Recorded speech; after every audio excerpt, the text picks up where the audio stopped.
Hey guys, and welcome to the first part of my next series, What If Eastman Survived? The last series was a good run exploring the governor meeting Negan in a much different way, albeit not so differently with some of the context, but this story is primarily going to focus on the teacher of Morgan, hashtag Master Splinter for those of you who recommended the Batman and Morgan What If, kinda refers to that whole aspect too, Eastman. And what if he survived? And whenever I was recommended this at first and even thought about it before whenever I first looked into The Walking Dead and more for this channel, I didn't think anything would come of it since it just the context of his character and the story. But then I remembered something. Eastman was a very important character, far more important than probably anyone would have cared to guess. Because if it weren't for him, Morgan would have not become the character that he was turned into throughout Walking Dead and Fear, and still pushing on to the Rick and Michonne spinoff, possibly.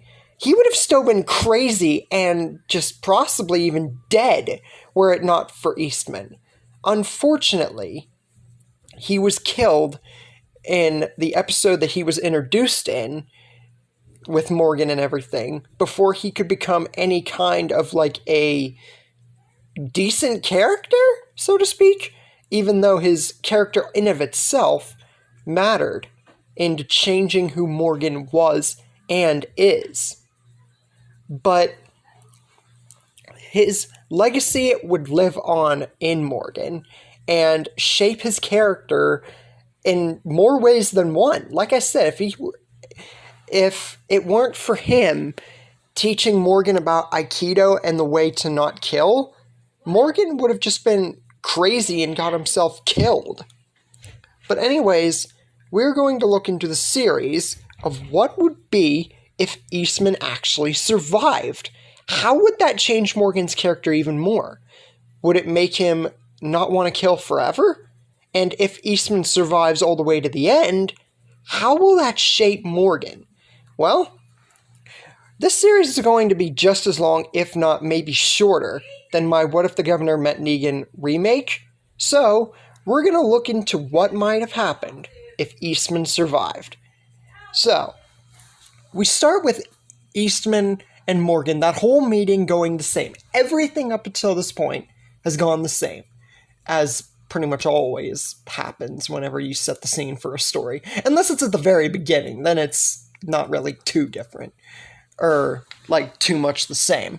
But anyways, it pretty much goes all per normal until Morgan sees the walker of the stranger that he killed. But this time, instead of Eastman pushing Morgan out of the way and then getting bit, he is able to step in front of Morgan and do it much more smartly instead of pushing him out of the way, and this time taking out the stranger walker, whatever his name was, I doubt he even had a name, and kill him effectively without getting bit. This time, even though Morgan, I feel, would stick to the fact that he didn't want to, he would say not here, and that wasn't for you to do, except he would not be as angry about it, because the only reason that he was because Eastman got bit and Morgan knew that he would die. But it would be far less dramatic here, because Eastman would be alive. After that, the moment would be short-lived where Morgan is, slightly annoyed, but he wouldn't be angry, like I said, with Eastman. After that, the walker would be dealt with, how Eastman dealt with them. I feel that Tabitha, the goat, would still have died, but Eastman would still be alive, and they would still begin to pack, or continue to pack for the trip that they were going to go on. But Morgan has another idea in mind. He tells Eastman that maybe they don't have to go off somewhere, just a random place, and hope that they make it.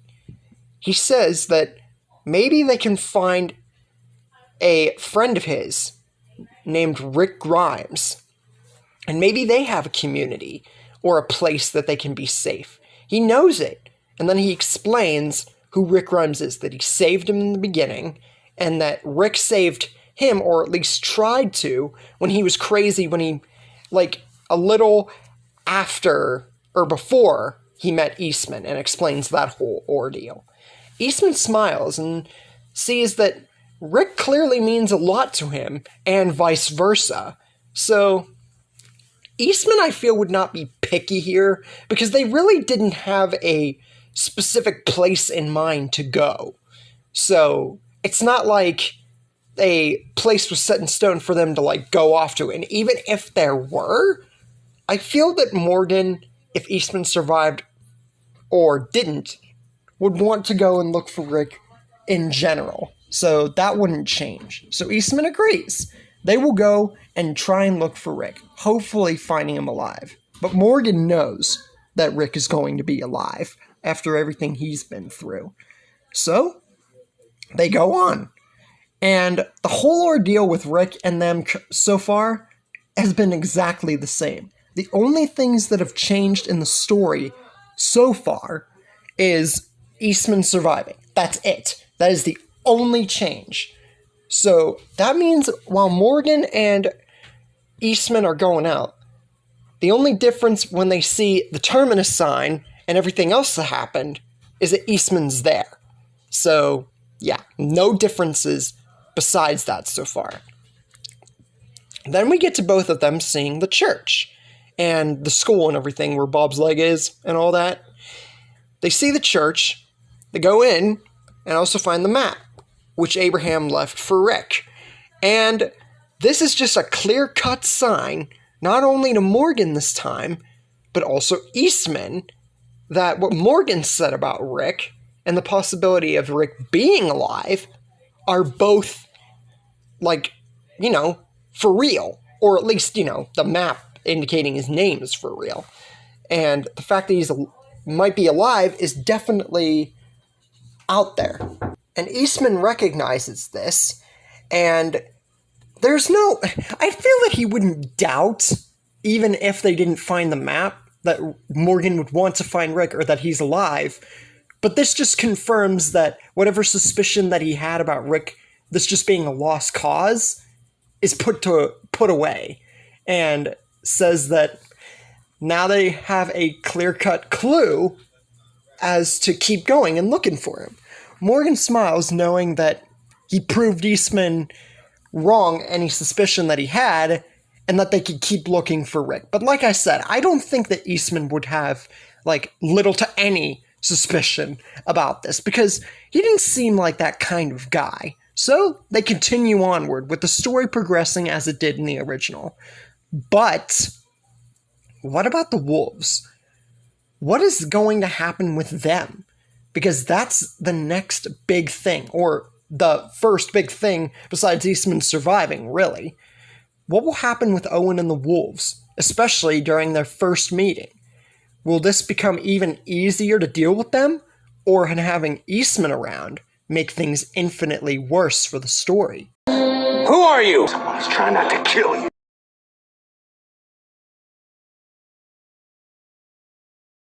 Hey guys, and welcome to part 2 of What If Eastman Survived.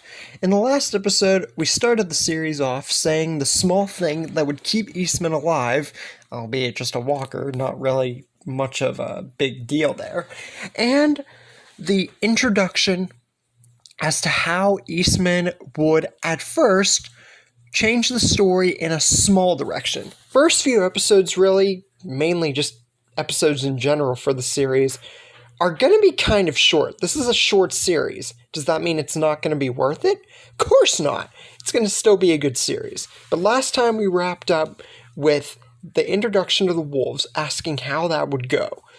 Now the whole thing eventually comes up with Owen and Morgan having the discussion by themselves? Eastman's nowhere around.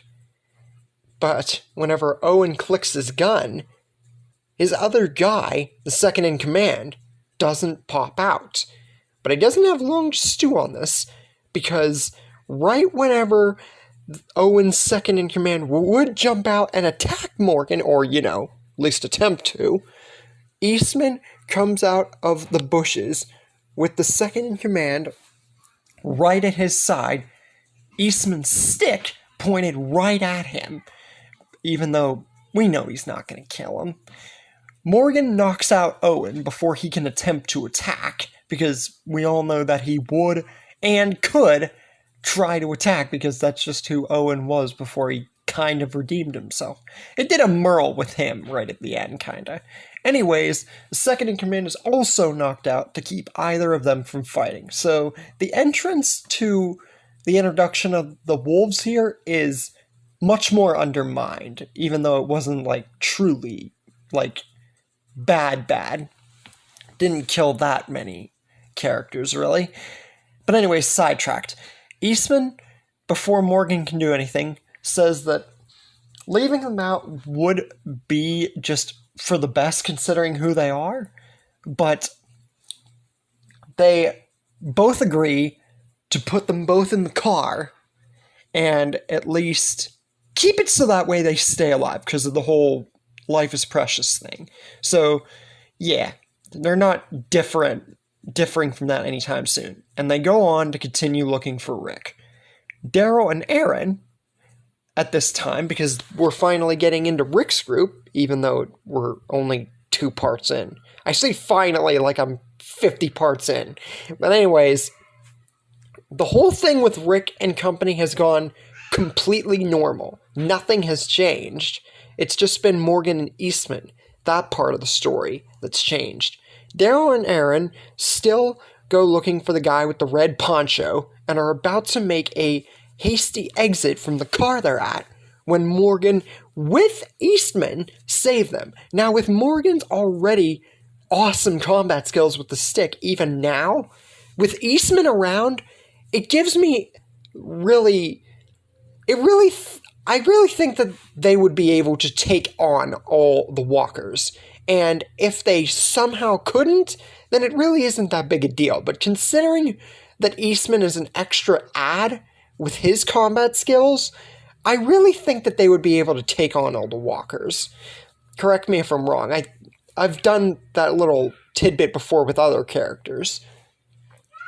Afterwards, whenever Aaron and Daryl begin to talk, and Aaron thanks the 2 of them this time for helping, Eastman is the one to speak before Morgan, and whenever Daryl asks why, like I said, Eastman's the first one to speak now, since he's around, and says that all life is precious, except he would go into a deeper monologue than Morgan, because Eastman's the one who came up with the trademark for Aikido and the whole thing that made Morgan Morgan. That's why him living is so essential for the story, because it changes not only how his character would go, but Morgan's, even though it would and wouldn't change him, if you know what I mean.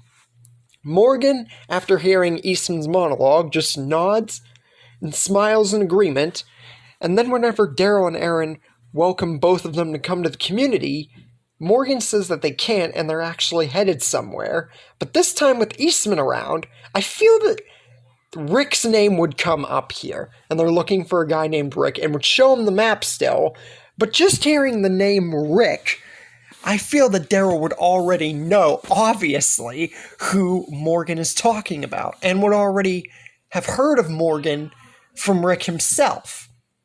So, I have also touched upon that before, too, because I feel like Morgan's presence was already said to the group, especially to, like, Lori and them, before Morgan actually came back in Season 6. Now, after this, whether it would be them saying, Morgan or Eastman saying Rick's name, or just the fact of the map, they would be on their way back to Alexandria, with Eastman in tow, and a bit more development. Now at Alexandria, everything's gone per normal. Like I said, Morgan and Eastman's little story tidbit is the only thing that's changed, and their interaction with the wolves, obviously. Everything of them coming to Alexandria, things going awry, and all that, Noah's death, all goes the same. Up until we have the meeting to kick out Rick. Pete comes Reg tries to stop him. Reg gets sliced in the throat with Michonne's blade, and Deanna tells Rick to kill Pete. And he is just about to do that when this is where the story changes with Rick's group for real. The Morgan and Eastman bit is the part that's changed, and the wolves. But now, we're getting into the true change of the story, where it will go. Just before Rick is about to put a bullet in Pete's cranium, a voice cries out for him to stop, and that he doesn't have to do this. Rick looks up, half, surprised and half, just willing to shoot the guy who just said that, when he looks up and sees a man with a staff in a normal attire, like Morgan's attire, but better. I feel it would fit Eastman to where Morgan was wearing, and, just much better, if you guys know what I'm saying. He introduces himself as Eastman, and then from behind him steps Morgan, Aaron, and Daryl. Now, at first, whenever Rick stared at Eastman, he honestly was just willing to shoot Pete anyway. But now, Aaron and Daryl, he already knew that they were possibly going to come back. He was getting worried, sure, but he had way other things on his plate, like whether he was going to get kicked out and then the walker. Everything just happened at once, like it did in the original. But now that Morgan's back and Eastman is there, what more will this tie into with Pete not being shot yet? Did this mean that with Eastman being there, Pete might survive? And if he somehow does, how will this impact with Deanna, Carol, and Rick and their characters moving forward? Will Pete change if he lives? Or is this going down a very dark route? Who are you? Come into the light.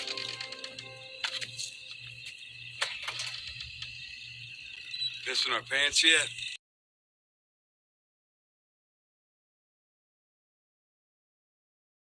Hey guys, and welcome to part 3 of What If Eastman Survived.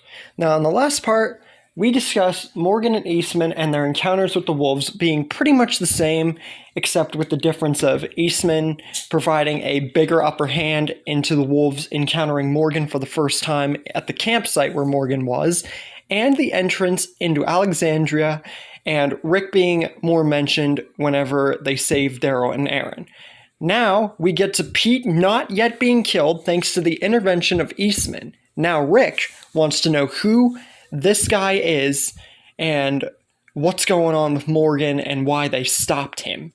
Eastman introduces himself and says that he is the one who helped Morgan whenever he was crazy and heard all about what happened with Morgan and his son and his wife, and Rick coming along, and Morgan saving Rick all the way at the beginning, and all that.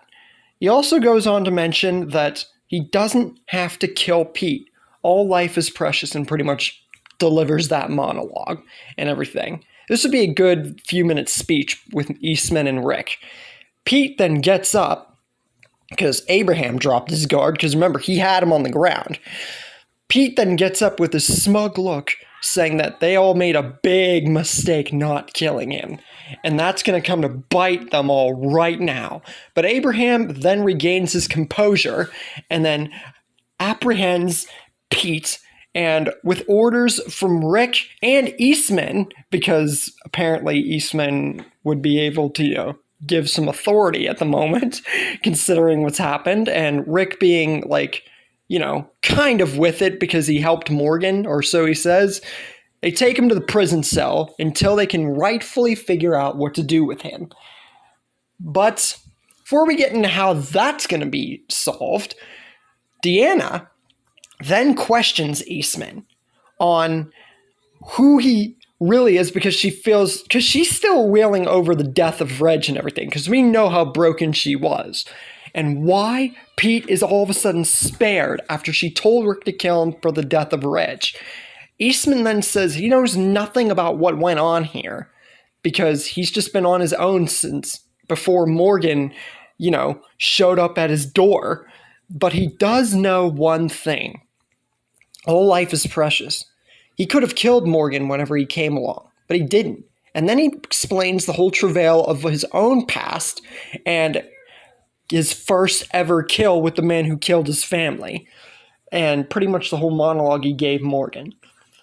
And he's always believed and taught himself Aikido and that all life should be respected and just, just acknowledged. And Morgan even goes on to a little monologue himself, saying that if it weren't for Eastman, he would probably either be one of two things, crazy or dead. Because Rick should know more than anyone how that's affected him, especially considering he tried to kill him. Now, Deanna, albeit she's never really, I think, gonna forgive Pete for killing Reg, she just is put into a better place now than her original character. So that way she's not like completely and utterly broken like she was before. She wasn't like broken, but she was to the point she even dishonored her own leading role and gave it to Rick, which, I mean, worked, but she's just better off now and understands where Eastman's coming from, especially with Morgan pitching in. But there's one person that hasn't forgiven the situation, and that's Carol, because she brings up the fact that Pete is just a worse off version than what Ed could have been had he lived at that night at the Atlanta camp. Imagine if he was alive and like he either grew to what Pete's grown to or teamed up with Pete. Think about how that would have affected the community. And keeping Pete alive, no matter what Eastman might claim to say or whatnot, is dangerous, and it just cost Reg his life. Rick acknowledges this, and even though he says he wasn't there to see too much of what Ed did, he still knows what happened. But if Eastman really did save Morgan, after, all of his experience with Morgan himself, Morgan saved his life.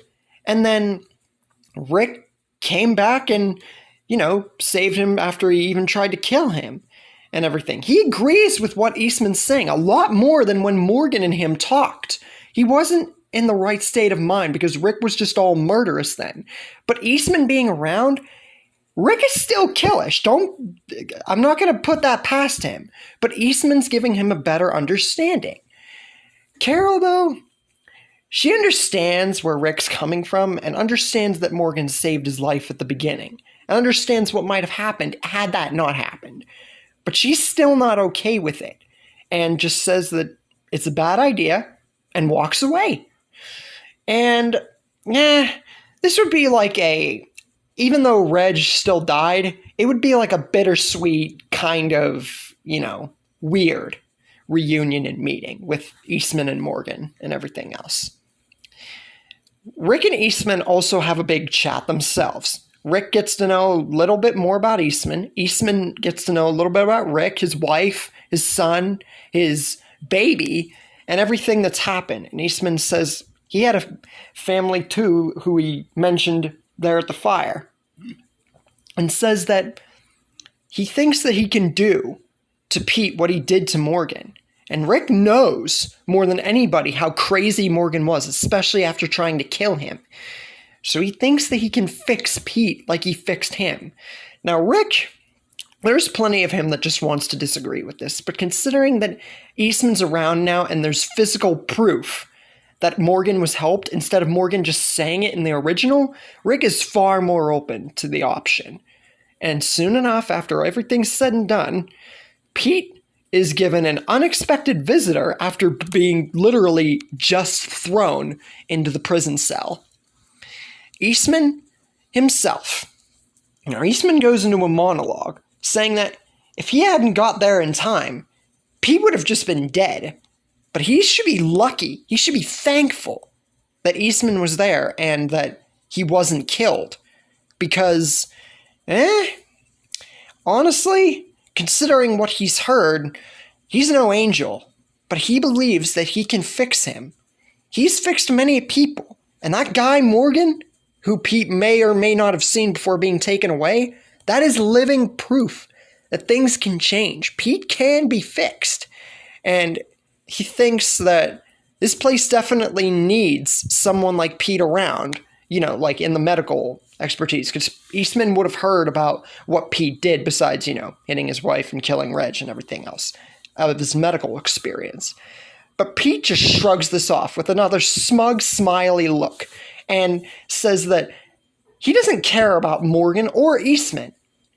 And why should he believe anything that he says just because he brought some rando with him and just started spewing his information and spared him? He should be grateful to him or something. He stopped from killing Rick, the guy who basically just turned everybody against him. And this would be Pete's words, not mine.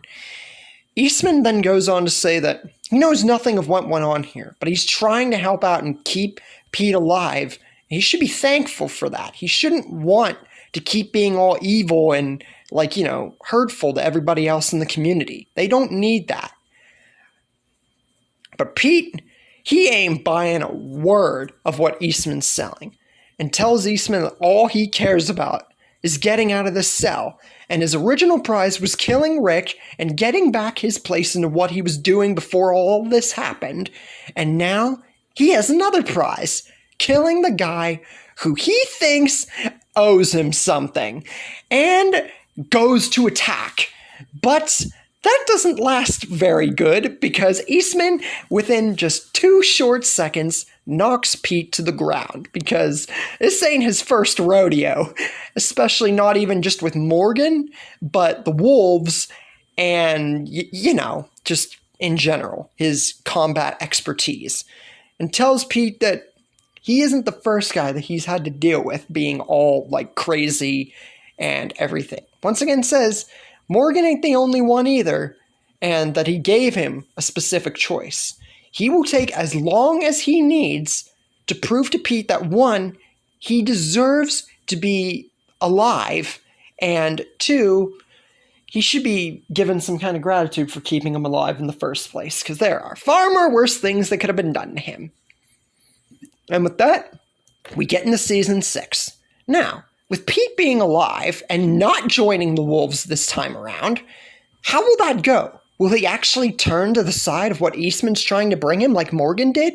Do you think more might follow in the path of Eastman in the future and impact the story greater?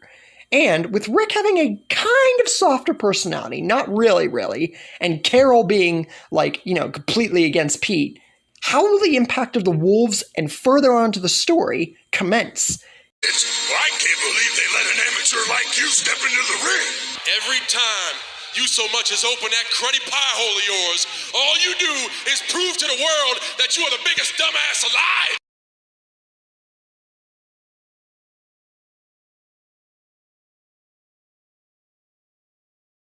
Hey guys, Nick here, and today we are getting into part 4 of What If Eastman Survived, where last time we covered Eastman's entrance into Alexandria and him promising to help out Pete, whom he saw just killed Reg and Rick was about to kill. But he offered the solution to help him and see what he could do, Rick taking him up on it since he saved Morgan and Morgan saved him, so it's kind of like a cycle.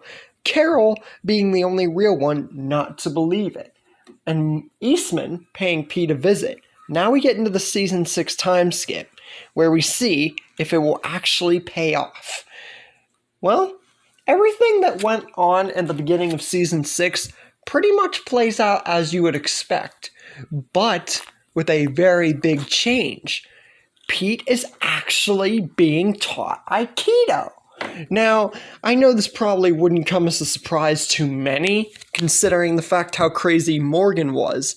And Pete, he was kind of in the same boat. He wasn't too far off from how Morgan was. So, he slowly but surely gets changed into a different person.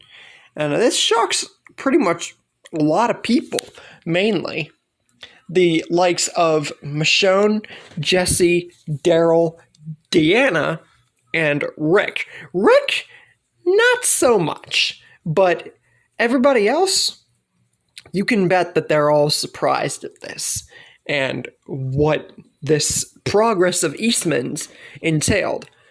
But Rick, like I said, not so much. He kind of expected this from how Morgan changed. And Morgan, he ain't surprised at all. If anything, he's just more amazed at what Eastman could do, especially considering the fact how well he helped him, and just sits and smiles, knowing that it was all for a good effort. Carol, though, she still doesn't believe this. She still believes that either, number one, Eastman put on some kind of, trick or, stage or something, or Pete's just playing along to try and, maybe use some kind of edge against Eastman and the community. It just basically comes down to Carol, with her past traumatic experience with Ed and everything, at playing a huge factor here. Soon enough, after Pete has fully been rehabilitated by Eastman, which is, like I said, right near the beginning of Season 6 before they go to the quarry, Pete goes to talk to Rick and says that he has a lot to talk about with him, and he is wishing to start over. Whenever they first met, he bets Rick that thought that he wasn't really that bad of a guy, and then everything happened, and it, probably made Rick just, want to kill him. He wasn't likable, but he wants to start over, and he admits that not only did he hurt him and threaten to kill him and everything, he got Reg killed and really just caused a whole ruckus for the community. And he never meant for anything like that. He just wasn't just in his right state of mind. He just was not good. But Rick and everybody else should know that more than anybody, what, the apocalypse can do to a person and everything like that. And he wishes to start over with Rick, and especially start things over with his family. He's now going to use Aikido and continue his medical profession even more, since he lacked a lot of that. And he is going to help Tara and everybody that he can, and use the Aikido not to fight with them and go with them, but to protect his family and make up with them. Eastman then comes and hears everything and says that he is very proud of how far Pete has come, and this goes as a "I told you so" to Pete. That his practices, what he does, and everything, it didn't just work with Morgan. And he goes to say that he is very happy with Pete for his decision with his family and everything like that, and hopes that everything goes all right. He's not going, he's still staying in Alexandria, but he's just saying to Pete that he hopes everything goes okay. Now, Deanna, I said that she would be much more on board and much more calm, especially with Eastman around for things and all that. But I'm not going to say that she fully 110% forgives Pete. Because, hey, Maggie got, whenever Glenn got killed, and Maggie's just now forgiving Negan all the way in. So it's still going to take time for her to, forgive Pete, if ever. But she is proud of what Eastman's done to fix him, especially after what's all just happened since Rick and them came around and everything. Jesse, this surprises her probably the most out of pretty much most of the people here, that the man who, hit her and even her kid, Sam, and just did all this stuff is actually seemingly changed. But before Pete rejoins them and actually, fully makes up with them, she's still going to take a lot of time to trust him again. But she also remembers something else. She remembers Rick, who, after all this, and after Pete just had the talk and everything, because they're all around at this time, obviously, Rick's just looking at Jesse and then just looks away like a happy, sort of sad smile, Because he didn't expect Pete to ever change, or even for him to live, honestly, before Eastman stopped him. Jesse comes over and talks to him, saying that she really is thankful for everything that Rick did to protect her and everything like that. She will take everything he has said to heart. And just because they won't be together, possibly for the foreseeable future, if ever, she will always respect him for what he did for her and Sam and Ron. And with that, Pete, soon enough, comes back into the house with his family after some time of, after everything happened. And even though Sam and Jesse, they take some time to get back into the fold and see if Pete's actually not going to flip his switch again and, be all crazy and abusive. It actually manages to work. But Ron, he's still going to love his dad either way, because he was all mad even when he got killed and everything. It just goes to show that Ron did not care if his father was a bad man. Carol, she's much more like, I'm not going to say much more. She is definitely a little better feeling about Pete, but she, like I said, traumatic past with Ed, and the fact that everything he did, it really just doesn't sit with her right. For now. She's going to watch him and wait to see if something happens. But she doesn't have to. Because soon enough, we get to the wolves attacking Alexandria. And the only difference here is that Eastman is around and Pete is alive and knows Aikido. And another big difference that comes up is that Ron is not going to hate Carl or Rick because Pete is still alive and Eastman stopped Rick from killing him. So that means that we're not going to get Ron pursuing Carl or them arguing or any kind of thing like that. If anything, the friendship that they had going before, everything happened, whenever they first met, that would continue to evolve and be much more better.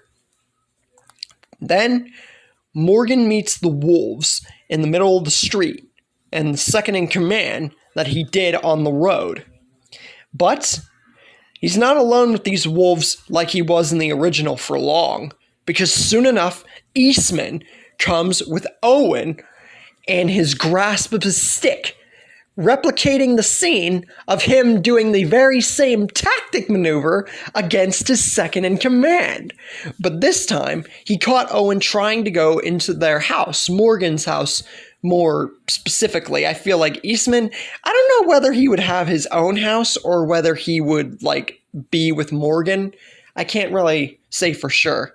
Either way, it replicates the fact that Owen and his second in command were put on two sides of Eastman's stick, if you know what I mean.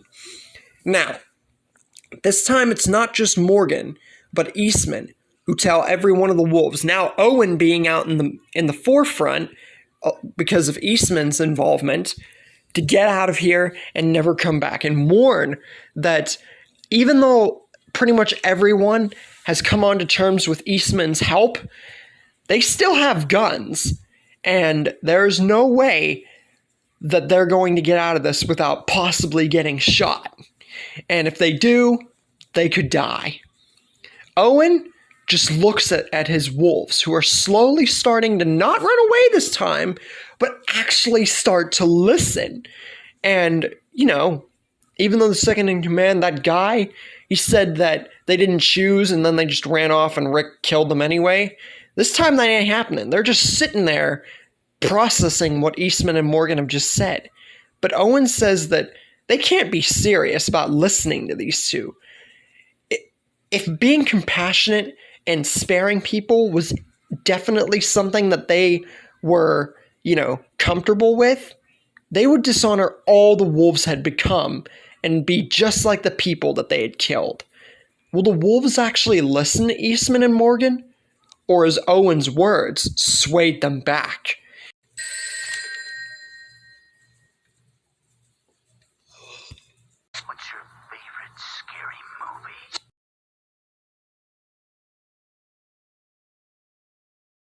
Hey guys, and welcome to part 5 of What If Eastman Survived, where last time we covered the entrance into the Wolves and them attacking Alexandria, with Eastman and Morgan's influence, especially Eastman's, putting in the Wolves, possibly, maybe, joining forces with them instead of, just disregarding the notion and then Owen being redeemed at the last minute.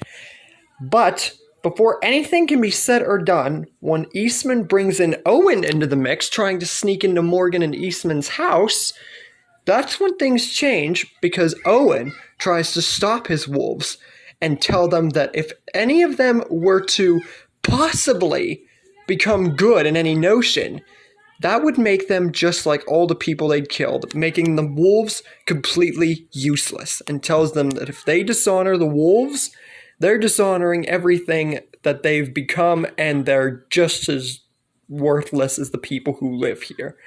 And says that they only came here for one purpose, to show who they are, and that these people made a grave mistake sparing them, and that they need to attack and kill just as they were always meant to. But he doesn't get to finish that sentence, because then he is just then knocked to the ground. But he is not knocked down by Morgan, and he's not knocked down, tongue twister, kind of, by Eastman. Instead, he is knocked down by his second in command. I keep forgetting the name. Basically, he was an irrelevant character anyway, so not really too much of a build-up anyway. But at any rate, he is the one who knocks him down. Finally, the wolves are not going to run away this time. They are going to help. And they honor this deal by saying that they will do anything in their power to do what Morgan and Eastman say, so long as they mean what they say about none of the people here killing them.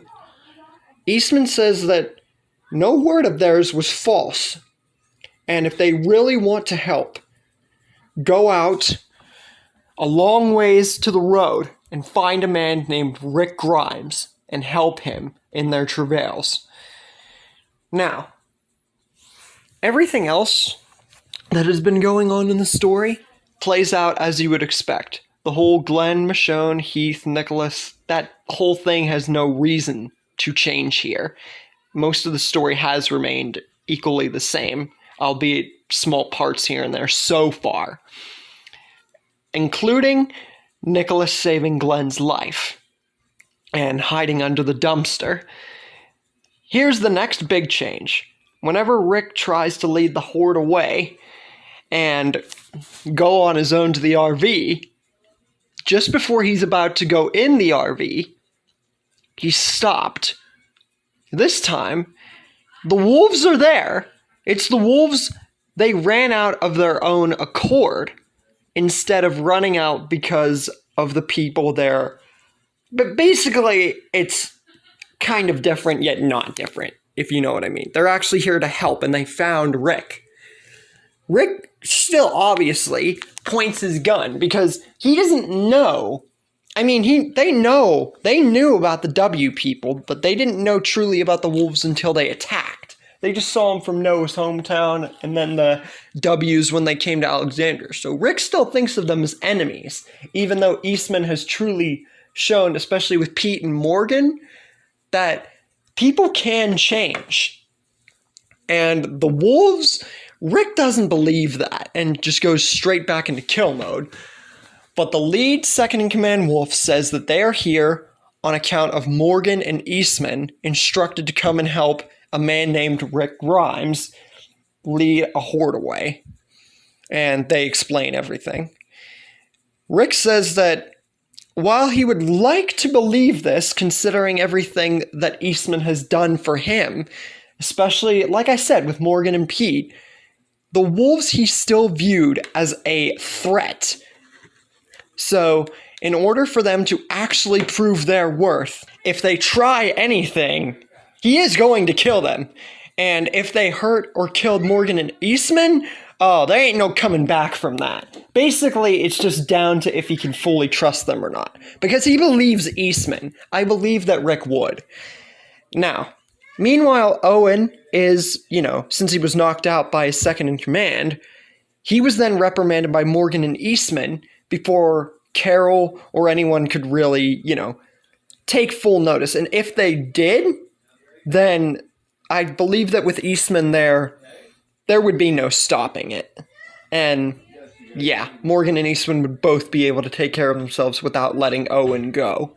So we then get into Rick coming to the gates of Alexandria with the Horde right behind him.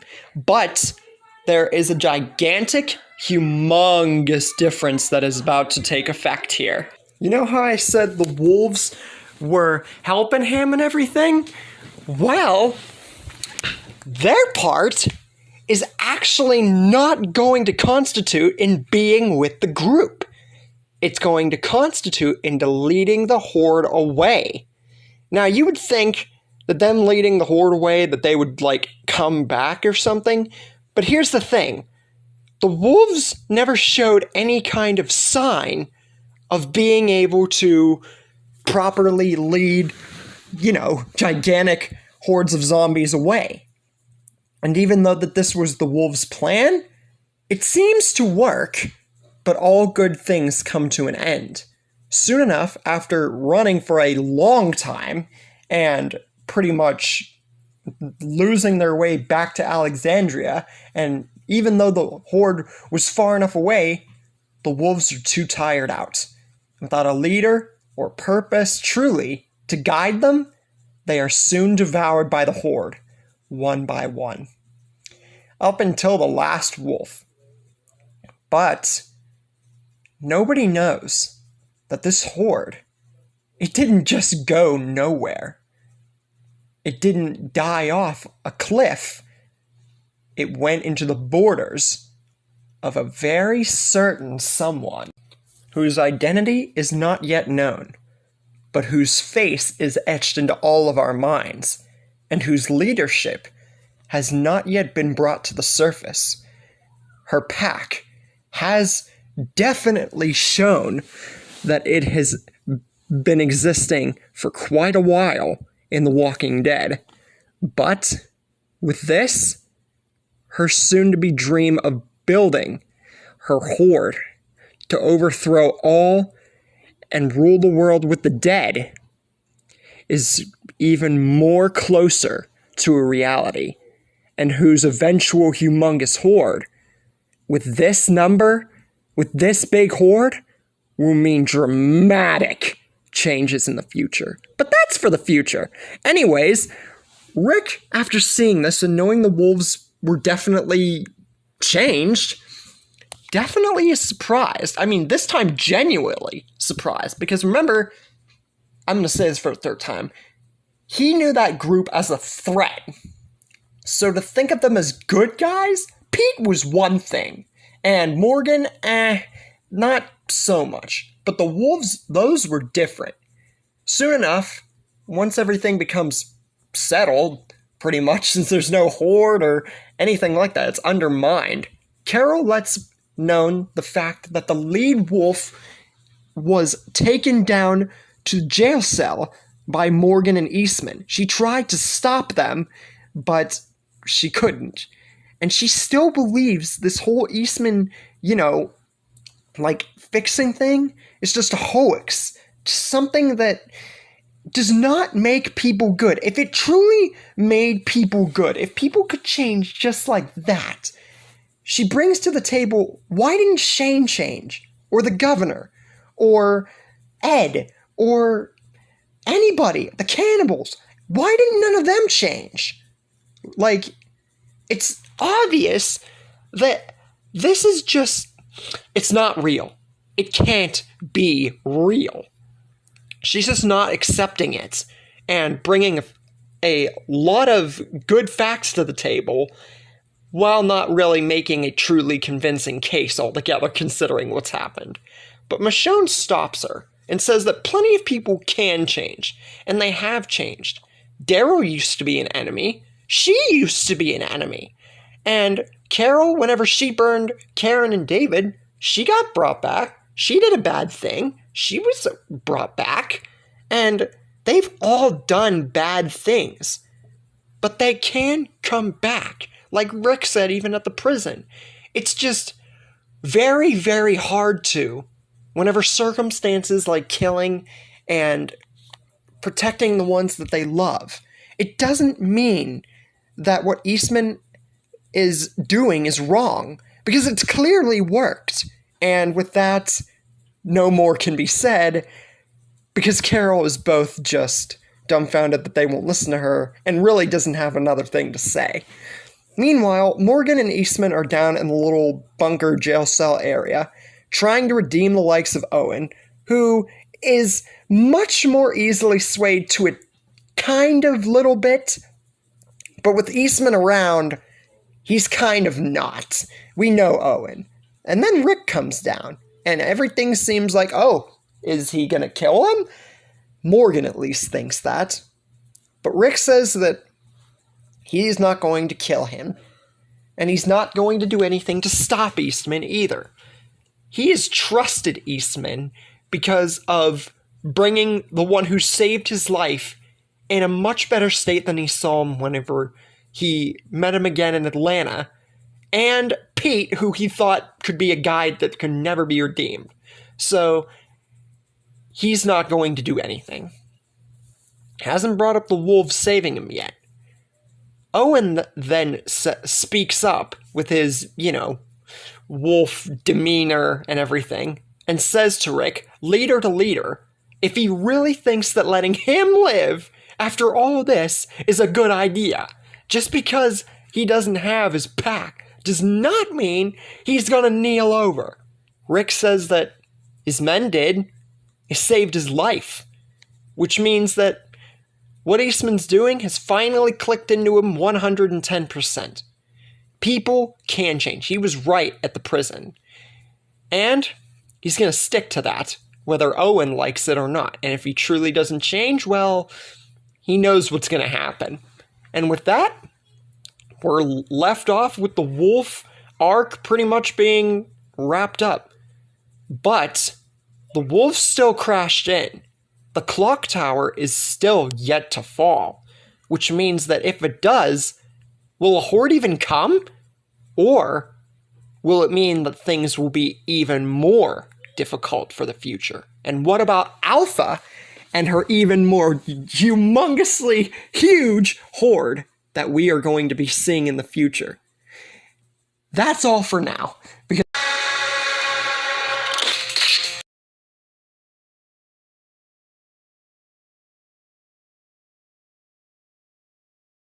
hey guys, Nick here, and today we are getting into part 6 of What If Eastman Survived.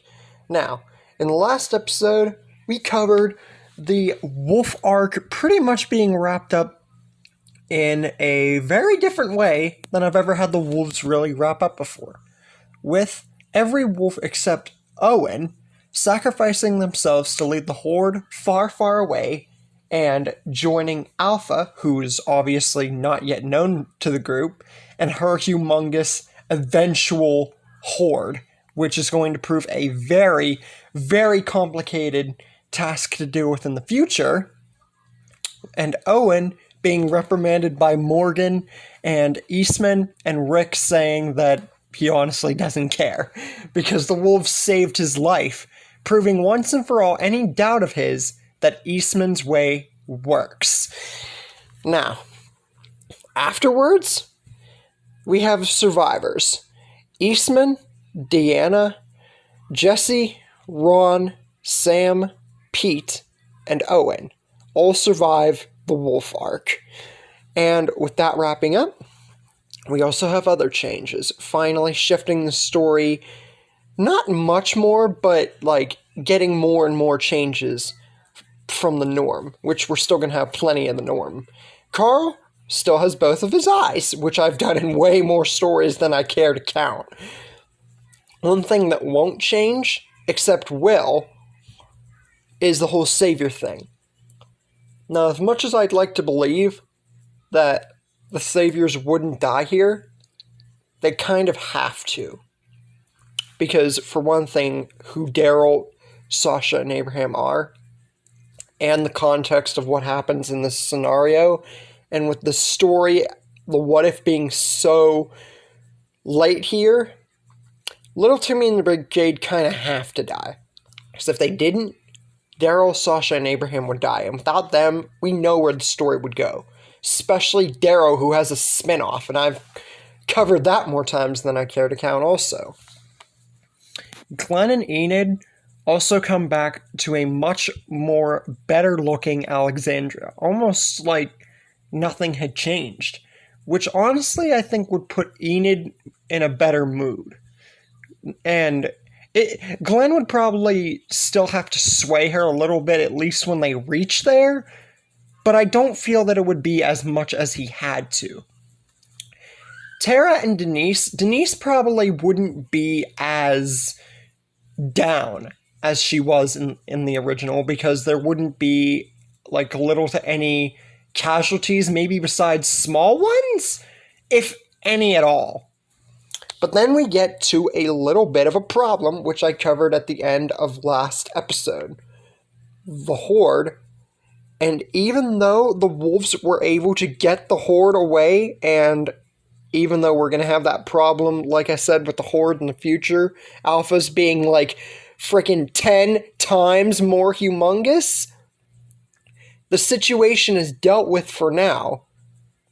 Except it's not.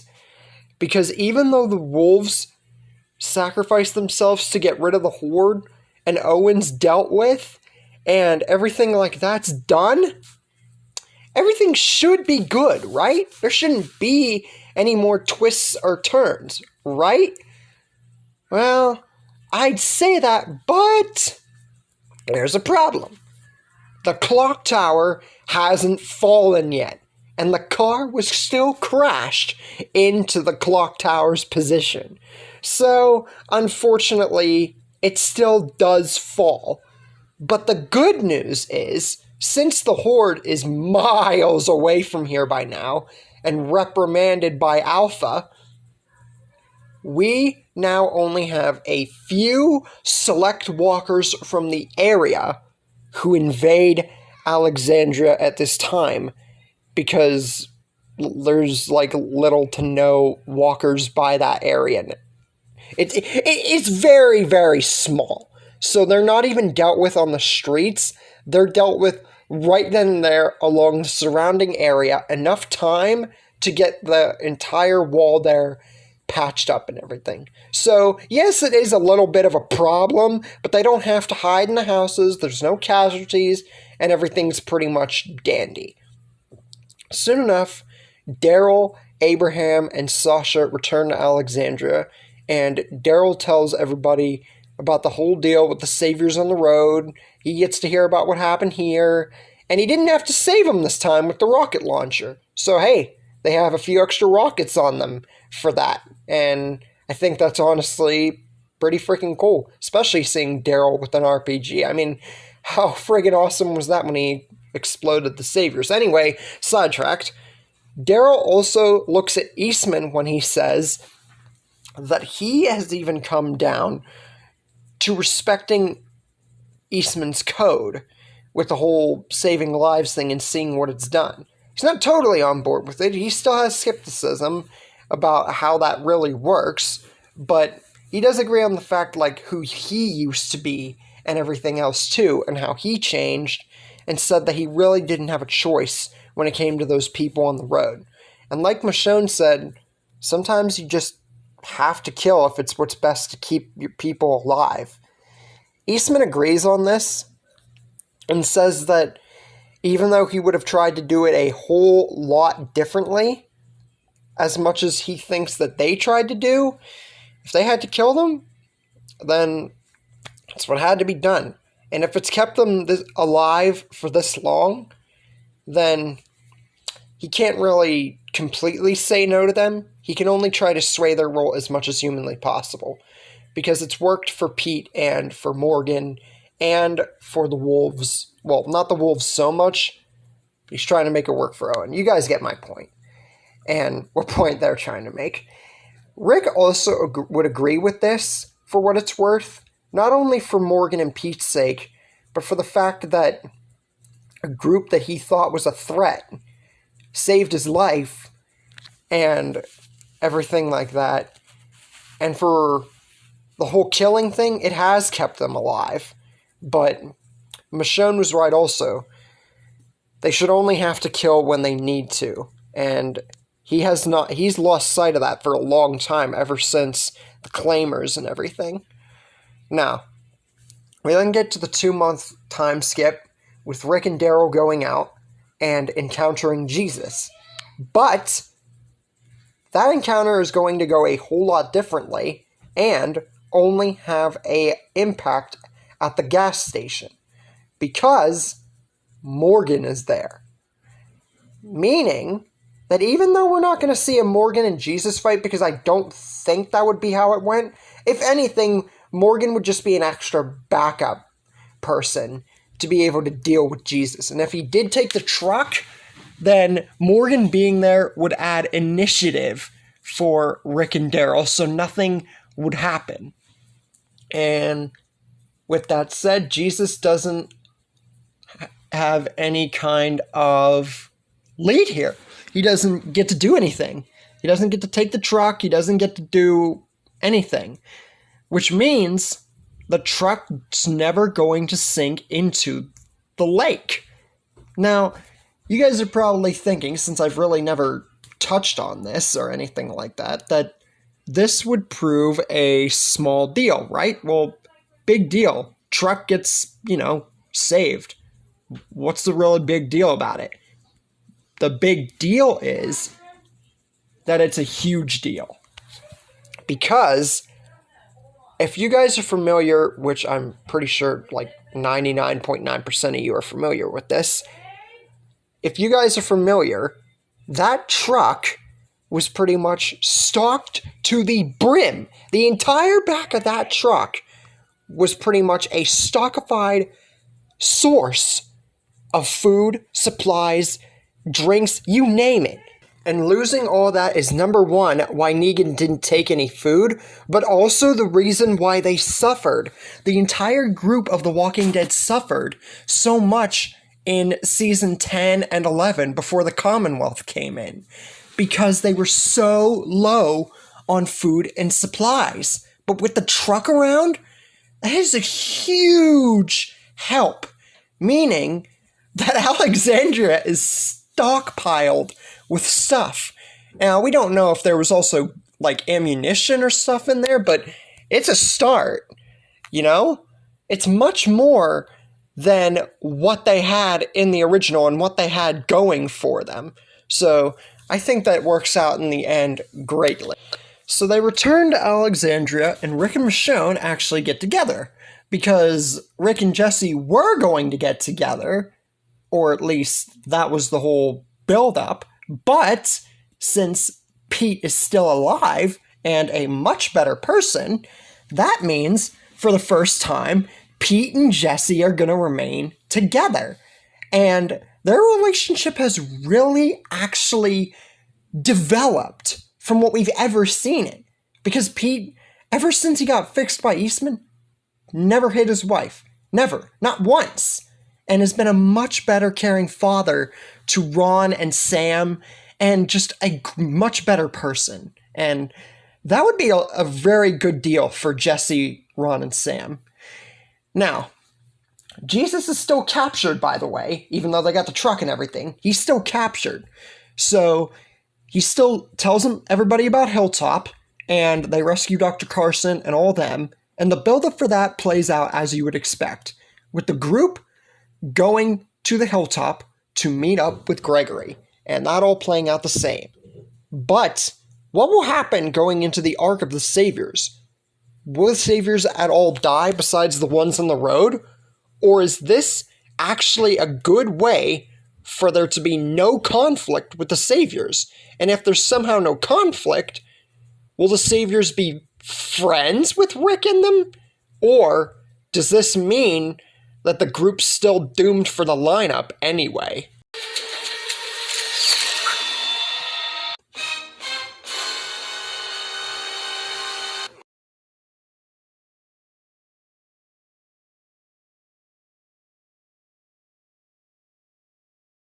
Hey guys, Nick here, with part 7 to What If Eastman Survived. Last time we ended the Wolf arc, and pretty much gave Alexandria a much better going into the Savior arc, with the truck not being drowned, and Alexandria being more than stockpiled when it comes to food, supplies, and drinks, and whatever else. And their entrance into Hilltop being much different, considering the fact that everything leading up to that point has been not totally different, but with the food and stuff, much different. Now, the first difference in going into Hilltop, besides the characters, character development, is the fact that Morgan and Eastman are accompanying, mainly because no one's expecting this to go haywire or anything to happen, right? Well, their theories are proven wrong once they get to see Hilltop and everything and hear about Negan and the Saviors. And then, whenever Eastman and Morgan see Ethan attack Gregory, that's when they know everything's just about to go downhill. And yeah, trouble's about to start. And the fight between Ethan and everybody breaks out like it does before. And Ethan is just about to kill Rick because he says that he has to kill Gregory. But this time, whether Rick would think about stabbing Ethan in the throat or not, before anyone can think of anything in that moment, Ethan is knocked out and pushed off of Rick by Eastman with his stick. Because Eastman was sneaky like that. He snuck up on Clear Morgan, and yeah, Clear Morgan was a beast. So yeah, Eastman's not to be trifled with, especially when it comes to someone simple like Ethan. Now, Crystal, one who punched Rick, stupidly, just because he killed Ethan, I get it, they were probably related or whatever, but the fact that she attacked him because Ethan was attacking everybody, yeah, that's not going to happen here, and not give her that stupid little character thing. Morgan stops her because she thinks that he's dead. Ethan's dead. Morgan says that Eastman and everybody here, they didn't come with the intention to hurt anybody or kill anybody. It was Ethan who attacked first. And Eastman didn't even kill him. He's just knocked down on the ground to prevent him from, attacking or anything like that. And then Cal wants to go ahead and show up with his staff or the spear or whatever he held, really, and try and attack. But Jesus calms that down also, saying that ain't going to help anything, and that Ethan is the only one who really did anything. Ethan is still alive, and he's just going to be locked up and freaking put on a tight watch for the moment, because since nobody killed anybody and Daryl just broke, the other guy's arm, nothing really happened here. Oh, and Gregory got stabbed, but really, who cares about Gregory? Anyways, Maggie and Gregory, that's the big thing we gotta talk about here.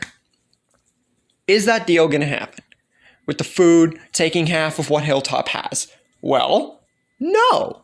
Because Alexandria is more than able to sustain itself at this point in time, thanks to the truck not being drowned. That's the number one thing. Because if you guys saw how stockpiled that truck was, having it, Alexandria doesn't need anything of Hilltop. They talk about trade, sure, Maggie and Gregory, but the whole half of what they have at Hilltop, that's not going to happen here. But they also do agree that they will take care of the Saviors also for them, as a sign of good gesture, and that they mean to talk trade in the future, seeing as Hilltop definitely needs the stuff. And Gregory's willing to work with that, considering the fact that Alexandria has the upper hand in terms of supplies and everything that they own this time around. Whenever we talk about the Saviors, and they're all Alexandria, and Rick talks about how to handle them, Morgan brings up the whole sparing them thing, and this time, Rick is actually more on board with that plan. But a few things. Number one, Rick isn't all, back to being seasoned one to Rick just yet. Eastman has definitely helped lower his character and violence, but it's still there. The claimers, and now going after that, have definitely changed Rick to a much different level, which I'm sure we all know. And he says that if they have to kill him, have to kill him. And yeah, pretty much everything he said before. But that he acknowledges that they'll try not to. Eastman says that he agrees with Rick on this and says that he's pushed himself to be like a symbol and a leader here too much. And he will agree with Rick and them on the fact that at least if they have to kill, they have to kill. But he does emphasize that he hopes that they don't have to. And this would be Eastman really stepping up and taking a nod to his character, much more so than we would have seen, besides him helping few people here in between. Then we get to the satellite outpost. And the only thing that differs here so far is that the saviors that are sleeping are not going to get killed. They are just going to be knocked unconscious. I mean, they're already sleeping, so all they gotta do is, like, literally knock them out, which is kind of weird, honestly, to knock out a sleeping person, but, you know, that's just the way I think it would go. Eventually, conflict would arise into the day, and saviors would get killed, but not as many as there were. And none of the sleeping ones either. If they awoke and then got killed, that's different. But nobody that would be sleeping would be killed. And I think this would make most of the group, like Glenn and Heath, feel much better about themselves. So all in all, the saviors like Primo and maybe a few extras would be caught trying to ride off with the bike, but they would be caught out in the courtyard and then get called on the walkie by Paula and Shell and all those other saviors who have Carol and Maggie hostage, because that still happens. But there is one big difference here outside of Eastman and Morgan both being there. The saviors here are not going to get as much of a big upper hand as you might think.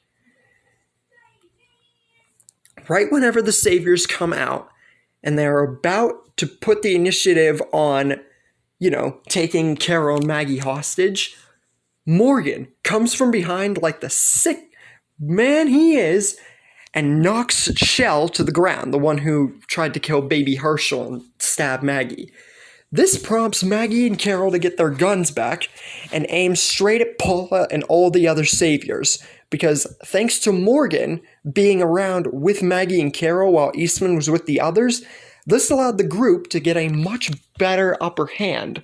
And so this way they're not going to be taken to that other part of the satellite outpost, that little station area. Morgan then tells Paula and the other saviors that they ain't winning this. They have thought of every outcome when it comes to how they went into the satellite outpost, especially with him and his teacher around. So what they should do right now is just surrender, because they're not going to get out of this. They didn't come here to kill anybody. They came here to talk surrender and peace. Paula asked Morgan if he really expects her to believe that they're really going to do peace after they killed the saviors on the road and some of the people here.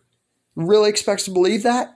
Morgan says that he doesn't know anything about the saviors on the road, but all he knows is that they attacked first. And then he explains, and Paula's her whole fair enough deal and pretty much all that. But that doesn't stop her from being her and all the other saviors not wanting to back down and say that they ain't surrendering and they're not going to give up without a fight. And just before they're about to put on said fight, Rick and everybody else has heard the shouting, the gunfire, and everything else that was going on, and detected the Paula and all the other saviors' location, not allowing them this time to get away, and have Primo and several other unnamed saviors hostage. Because like I said, there'd be much more saviors alive here, considering the fact that the group is lighter thanks to Eastman. meaning that there's more hostages that Paula now has to deal with. But it still doesn't sway her, or any of the saviors. Because let's be honest, half of the saviors, especially the ones who killed all the kingdom fighters, they didn't care about each other. So, for Paula and the saviors to care about more hostages besides Primo is an understatement. Now, this prompts the saviors to unfortunately open fire, resulting in a gun battle. But the saviors aren't going to win that in any way, shape, or form. Not only with the group better stocked on ammunition, way more so because of that truck, because let's be honest, there had to at least have been some ammunition on that truck. But the fact that they have more savior hostages, it can't really do anything. And then Primo and the rest of the saviors are killed whenever they start calling themselves Negan. And it would just result in confusion. It wouldn't result in thinking that the threat's over, but for the most part, it does put their minds to rest, seeing as they might have just dealt with the threat. Although this time, they're not so sure. Morgan and Eastman being the most two unsure. Not because of the threat being over or not, but because of the whole killing aspect. But as they both agreed, it's what had to be done. Meanwhile, Abraham and Eugene are off doing the whole bullet thing and argue, and Eugene says that he doesn't need him anymore. That goes per normal. There's nothing really is going to make that not happen. Also, we get the whole Daryl, Rosita, and Denise bit, and then Denise gets killed, Dwight shows up with his face all burnt, and Eugene bites Dwight's unmentionables, and that whole thing goes as you would expect. And yeah. Then we cut to Alexandria, where Eastman and Morgan have a big talk. A talk that they haven't really had since they, got to Alexandria, or even before that. Talk that they really needed to have about the whole savior thing. They talk about whether the saviors might actually be dealt with, and how they should prepare to deal with that and help them after. And how they should continue helping people here, and the whole killing aspect being more put into their minds. Trying to agree on whether or not they want to agree with the whole killing aspect. You get what I mean?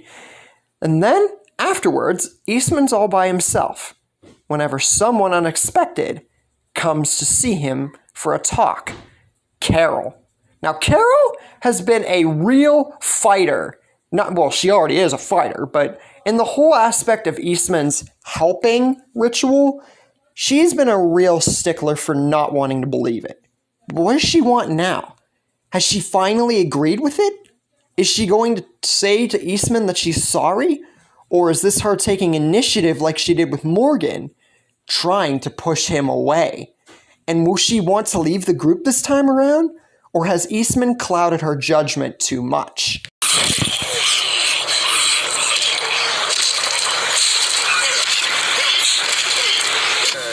Looky what we have here.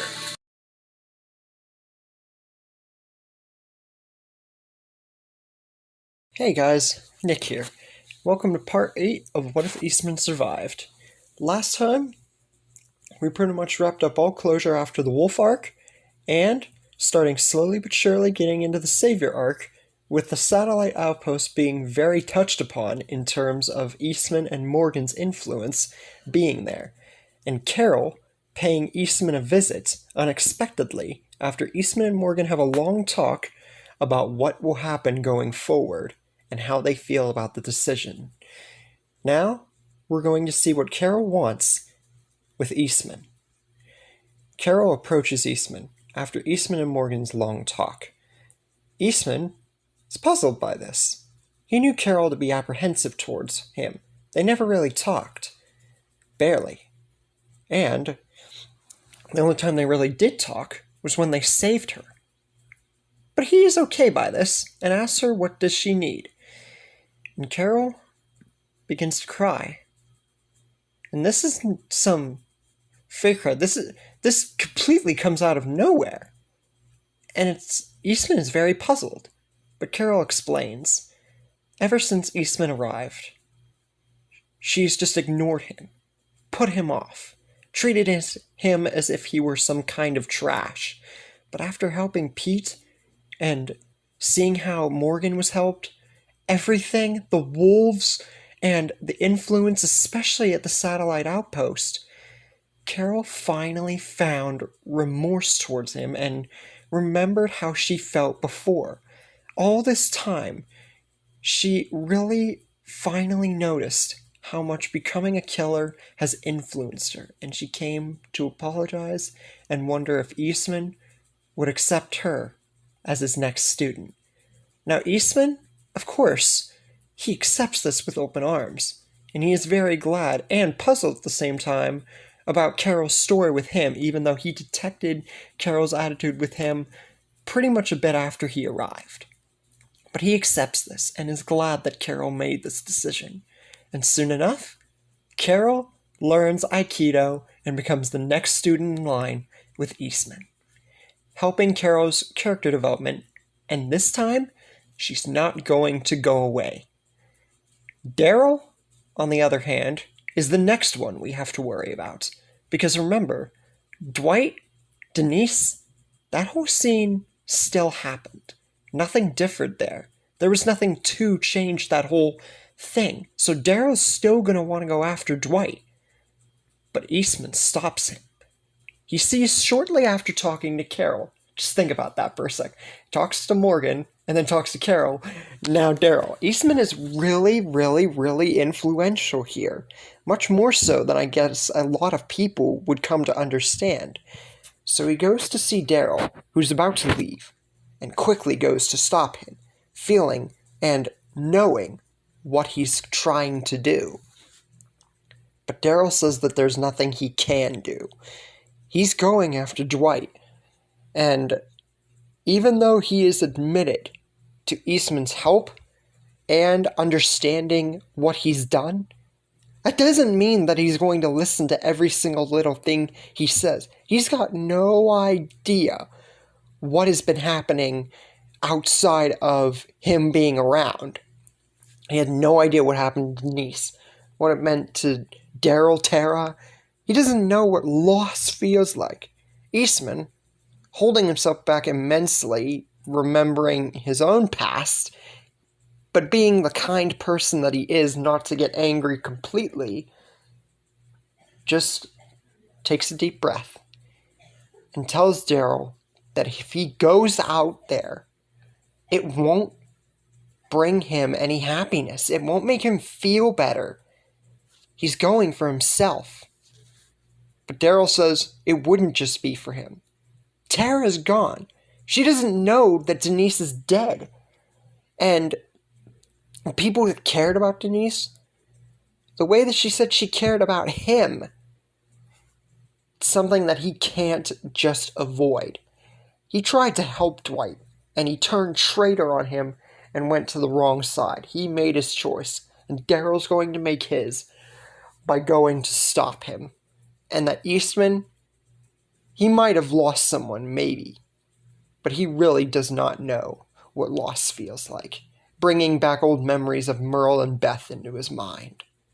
But Eastman says that he is 110% completely wrong, and feels that Daryl never understood or heard the story behind his past, and explains it, which Daryl surprisingly listens to, although parts of it, just like Morgan, he refuses to understand. Eastman proves Daryl completely wrong by saying that he's not alone in this world. No one is. Everybody has lost someone. And losing that made him who he is, made him understand a better path. And if it didn't happen that way, he and his family would have probably bitten the dust right when everything started. Daryl takes all this in and angrily says, "Fine." He drops the bike to the ground, throwing it to the side, and angrily says, "Fine, I'll stay. But if you think for 1 second that this means that we're friends, you're wrong. Any respect for you I had is out the window. You doing this is probably going to lead to something different. And from what you've done, you'll be able to deal with it, just like you've helped with everything here. And if it all goes to crap because of Dwight, it's your fault. And Eastman says that if that were to come to pass, or that it will, he'll own it, just with everybody else. And they'll back him up. And he's not saying this in a sarcastic or cocky way. He means it. And he says that he doesn't expect Daryl to forgive him, but he wants to be heard and thanked for saving his life. But Daryl just walks away. Soon enough, after some time passes, by some time I mean like maybe a few hours in that time, an episode or two, give or take, Maggie's pregnancy eventually advances to the point where we gotta take her to Hilltop to get all that stuff situated out for the lineup scene. Now you would think, judging on people's, or at least one person's opinion, that Maggie wouldn't have to go. But Pete, even though he was a surgeon, it was never proven that he could deal with pregnancy, especially since he was just shown to be a jerk. So yeah, we're still gonna have to go to Hilltop. Differences. Carol is still around, and with a much better character with Aikido. Morgan is still around because the only reason that he left, and that anyone left, was because Carol and Daryl both left the group. But since they're both here, that means things are going to go a little bit easier. But there's going to be ramifications towards that. Eastman tells Morgan that he should stay behind with everybody else. He has joined him on everything since they met. It's about time that he takes a break. He stays behind, just in case more of the saviors happen to stow upon Alexandria while they're gone or something like that. And if it were not to kill them, obviously, try to change their ways if somehow, some way that works. And just says that he deserves some time to think for himself. Carl is also the next one who we gotta talk about with character development, besides, still having two eyes, because, it's not really too much of a difference besides making Carl all the more savage. But because of his character, he's not going to lock Enid in the closet. This isn't the first time I've done this either. Enid once went to the lineup in my What If Laurie Survived series, where Laurie more or less stepped in instead of Carl to let her go. But this time, Carl just lets her come along. Now, besides Gabriel and obviously obvious ones, who's going to be at Alexandria? Well, I already mentioned Morgan, but who else? Since we have some characters that lived, and so on. Well, the list comes down to Gabriel and obvious ones like that, along with Owen, Ron, Sam, Jesse, Denise, Pete, and Morgan. Morgan, of whom stayed behind, and everybody else on this list has survived past their original death date. Owen and Pete being the Aikido members alongside Morgan to have proper warriors and Gabriel to defend Alexandria from saviors if they are to come along. Soon enough, they unexpectedly get their wish. Because of Carol not leaving, Hero and those little band of saviors on the truck make their way to Alexandria, because that's where they were going to go. Carol just got in the way. But soon enough, they arrive at Alexandria, at the gates, and say that they have 5 seconds to get everybody out here and give them all their stuff. But Morgan says that he is going to make the same deal that he made with those at the satellite outposts, to Paula and all the rest. They have one of two choices. They can either turn tail and never come back, or they can join them, and they all work together. Nobody has to die. He tried making that deal with Paula and the Saviors. They chose wrong. But this is their choice, their chance of more Saviors to choose the right side. But Hero and the other saviors, they say exactly what they said to Carol when she said that nobody had to get hurt. And it looks like somebody's gotta get hurt. And with that, they make their poor choice, and the men start to empty out of the truck and aim their guns. But against Morgan's better judgment, and a few of the others at Alexandria, they gun them down without a second thought, because there really weren't that many of them. There were like 6, including Hero himself. And Carol took them all down by herself. So for the people here, it really isn't that much of a problem. But the savior that shot Carol almost dead before Morgan shot him fatally in the original still survives.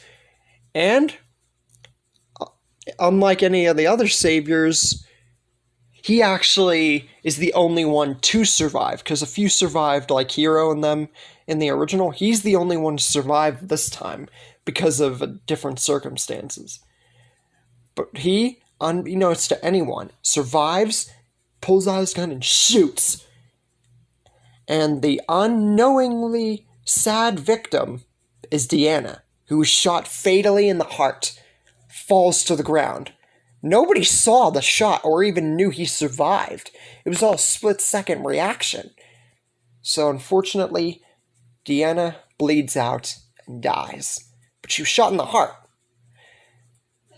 Just then, once everybody notices what happened, and that Deanna has been shot by the savior that survived, everybody loads down on him until the savior is nothing more than a human skull with bullet holes in it.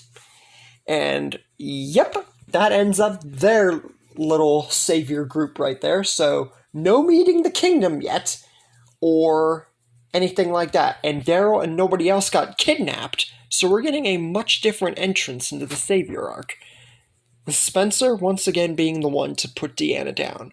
But this time, it's in a Spencer-like fashion, since Rick put Spencer down in the original on the ground. This time, in this story, Spencer's putting his mother Deanna down on the ground. So it's kind of like a role reversal, if you will.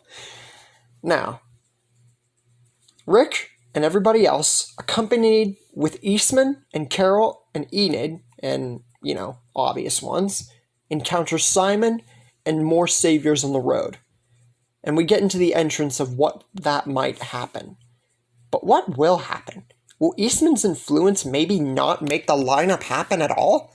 With everything that's been influenced, will the saviors actually work together when Negan arrives? Or has killing the saviors on the road and really wantingly killing the saviors at the satellite outpost caused too much damage?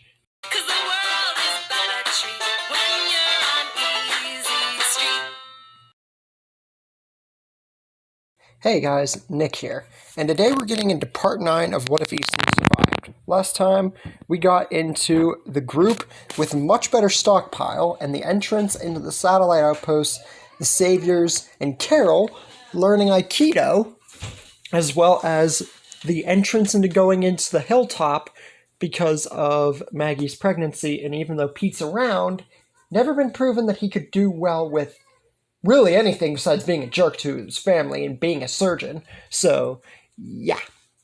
So they're all going to the hilltop, and Morgan and several others stay behind, and only Deanna dies to Hero and the saviors who go there.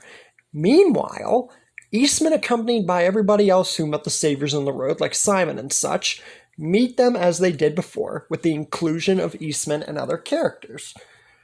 Rick is about to tell Simon off after Simon demands that they all give him their stuff and then threatens to kill one of them. Pretty much that whole spiel. Rick's about to tell him off like he did before, but Eastman stops him. He says that if they're willing to make a deal, they don't have to take the deal. But threatening them or doing whatever Rick's about to do, as much as he's agreed that it might have worked for them in the long run, even Rick's agreed that Eastman's way has helped a lot, especially with the wolves. So he's asking Rick if he can try and do the same here. Because, I mean, few of the saviors did live before they unfortunately had to kill all of them, but they brought that on themselves. If he can, plead the case, maybe no one has to die. No one has to accept any bad deals. Now, Rick is slowly but surely, at least when it comes to the saviors, getting more and more unsure of this plan. But, it might work, because it has so far, ever since Eastman got to Alexandria. So, he will at least give him the chance to try and talk some sense into them. But if they have to fight, they have to fight. Eastman then steps forward. And Simon's surprised by this, just them talking like this, and, he really thought Rick was about to tell him off or anything from the way he was looking. And then Eastman just comes up and says that he would like to speak to the man in charge. Simon says that he is the man in charge, and the true man in charge, he doesn't need to speak to him. But for now, Simon's the one he's got to worry about. And he asks, if Rick's the leader, why is he coming out here and stepping pretty much out of line to talk to them if he's not the leader? Eastman says that while he's not the leader, he is what you would call the moral compass, the voice of reason, as Shane so eloquently put Dale as. Ever since he found these people, he's helped them, and whenever all the saviors came around, he tried to save all of them. But they retaliated. Like the ones on the road, the ones at the post, they all retaliated of their own accord. He and his students that he had been teaching, they tried not to kill the saviors. But they had no choice. If it were reversed, they'd be here right now, and no one would be even doing this right now. But he's willing to make a deal, just not Simon's deal. He is willing to talk to the actual man in charge, and they can try and make a deal so that everybody works together. They have so much that they can trade with other communities and work as a cohesive whole. Nobody has to die. And if he were lying right now, then why is nobody shooting or anything like that? This isn't a trap. This is for real. And he's willing to make that deal with them if they'll listen to him. Simon just takes all this in for a minute. And even though it's season 6 Simon, and it's always going to be pretty much the same Simon, he is sort of lighter. And he listens to all this. He is trying to understand where Eastman's coming from. But then he says he will listen. As much as it's against his better judgment to trust this, he does understand about maybe their men started it first.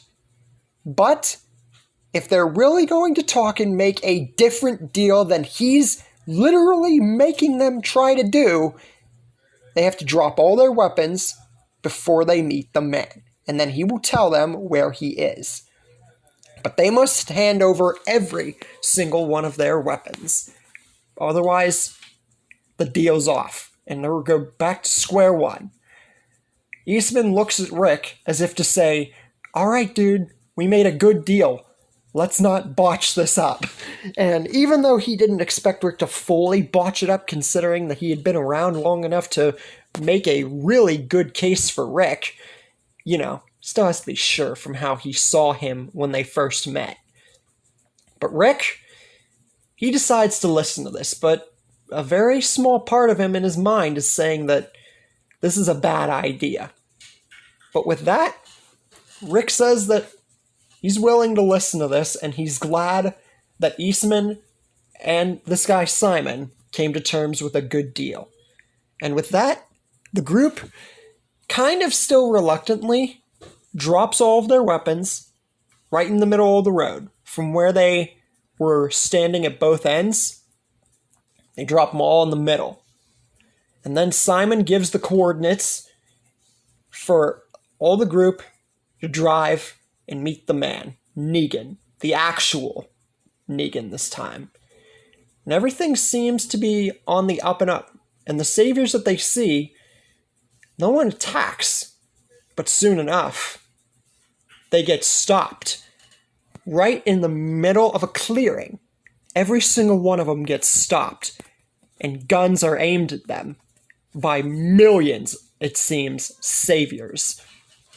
And now, Rick and everybody knows, including Eastman, unfortunately, they weren't planning to make the deal. They were tricked into releasing all of their weapons so they'd be defenseless. So they were all put on their knees with no weapons to turn over. And only then does Negan show his face.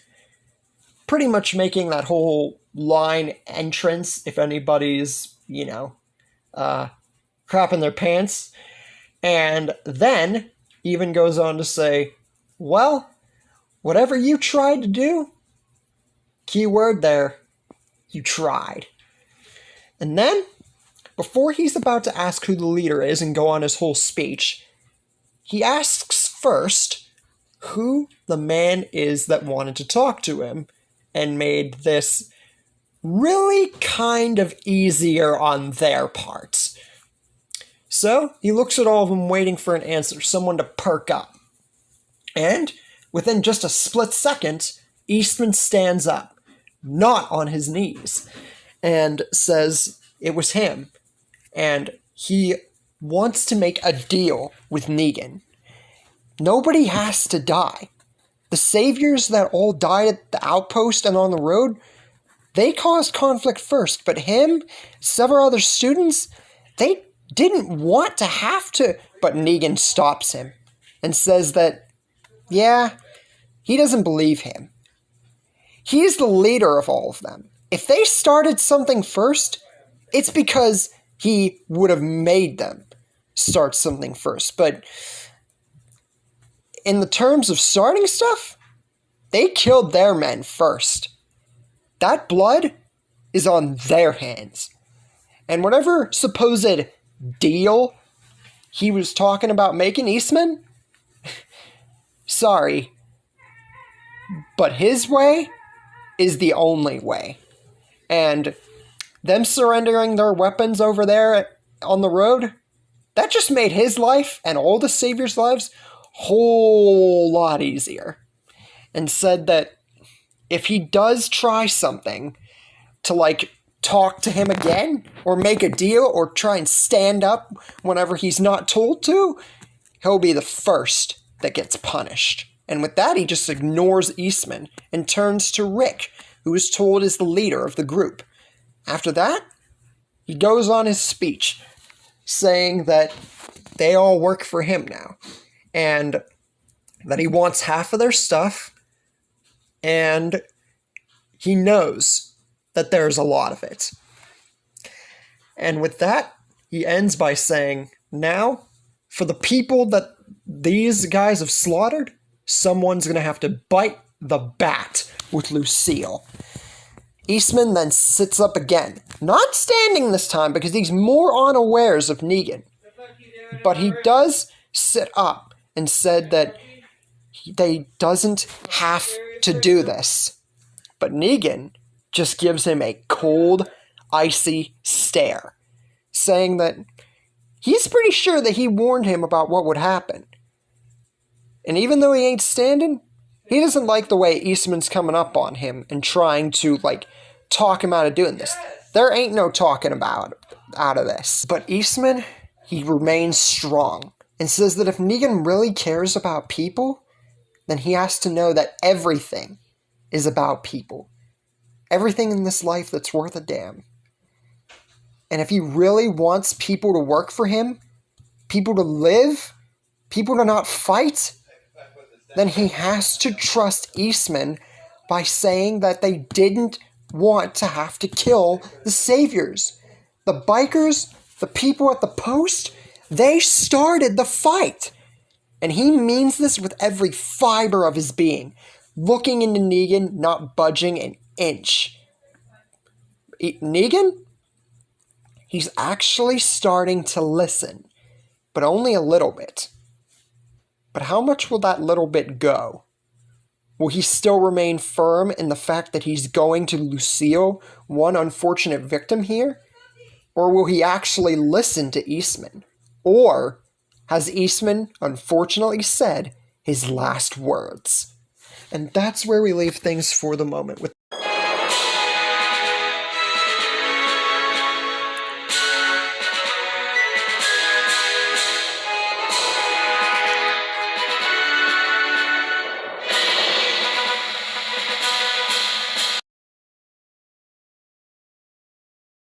Hey guys, Nick here, and today we are into part 10 of What If Eastman Survived. Now, in the last episode, we got into Eastman, Rick, and all the group going towards Hilltop to get Maggie treated for her pregnancy, and the lineup scene happening in a much different way, but yet it hasn't happened, because Eastman puts his heart and soul so far into trying to plead with Negan to make a deal for all communities to trade equally and for no more conflict, and tells Negan that he means every bit of not wanting to kill his men. And at the end, Negan's even starting to listen to him. And Eastman just keeps going. He senses victory. He knows that this time, he can actually save people. He has pretty much saved everyone he's come across. But the saviors at the post and the ones on the road, those, he wasn't there fully to try and plead his case like the best. But here, he senses victory and keeps pushing further, saying that Negan must have had people he cared about. He wouldn't have done this in the past when everything started. Eastman was the same way. That's what changed him, made him this way. He knows that nobody is really gone. Everybody can change. And this is a very reminiscent move to Rick talking to the governor. And in the end, Negan, unlike the governor, is actually listening. He's listened to everything Eastman has to say. But when bringing up his past and everything, like Gabriel did, Negan, albeit reluctantly listening to this, wants nothing more than to Lucille him right now for bringing up his past. But everything Eastman said, Negan believes him. And if it's true, he knows it most likely to be true now. There never had to be conflict, and maybe he has been going about all this wrong ever since he brushes his old past aside, trying not to think about his wife. But Eastman, his words have soothed Negan, made him think differently, remember who he was before. And Eastman about people, Negan was always about that too. But Eastman pushed it further, made Negan believe again. And with all that said, he finally speaks up. He decides to honor Eastman's request, and finally believes him. On one hand, he tells Eastman that on regular occasion of people bringing up his past and stepping up towards him, he would have Lucille'd them instantly. But Eastman, Negan's found that he's telling the truth. And Negan knows more than anyone when someone is telling the truth. At least that's what he says.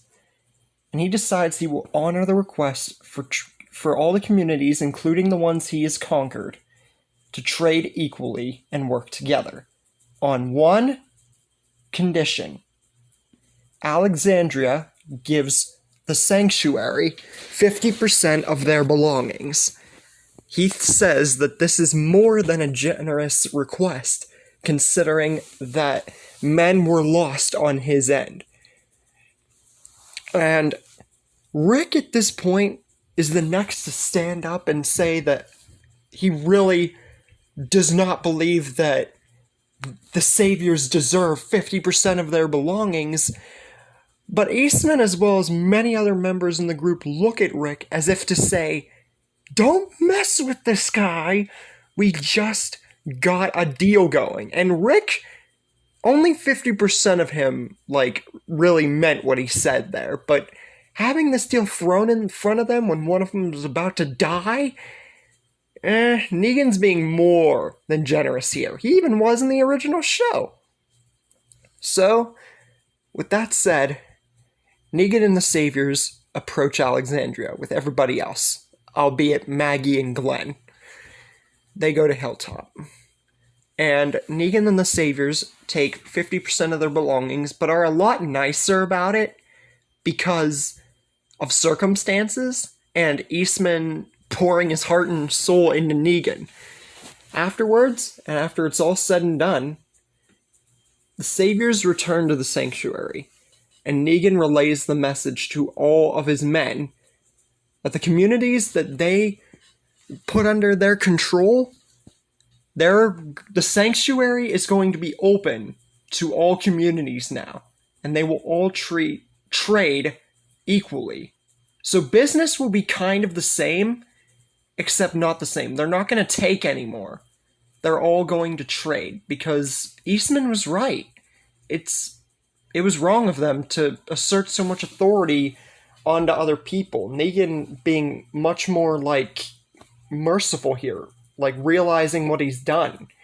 But Simon's not so ready to get up on that little high horse there, saying that it's kind of a mistake, just trusting one man's word and judgment to just turn everything that the Saviors have gone on upside down for one man?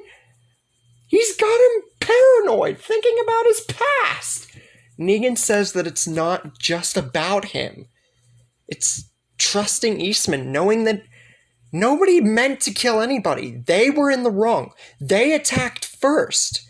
And Eastman, everything he said to him, made Negan realize that more.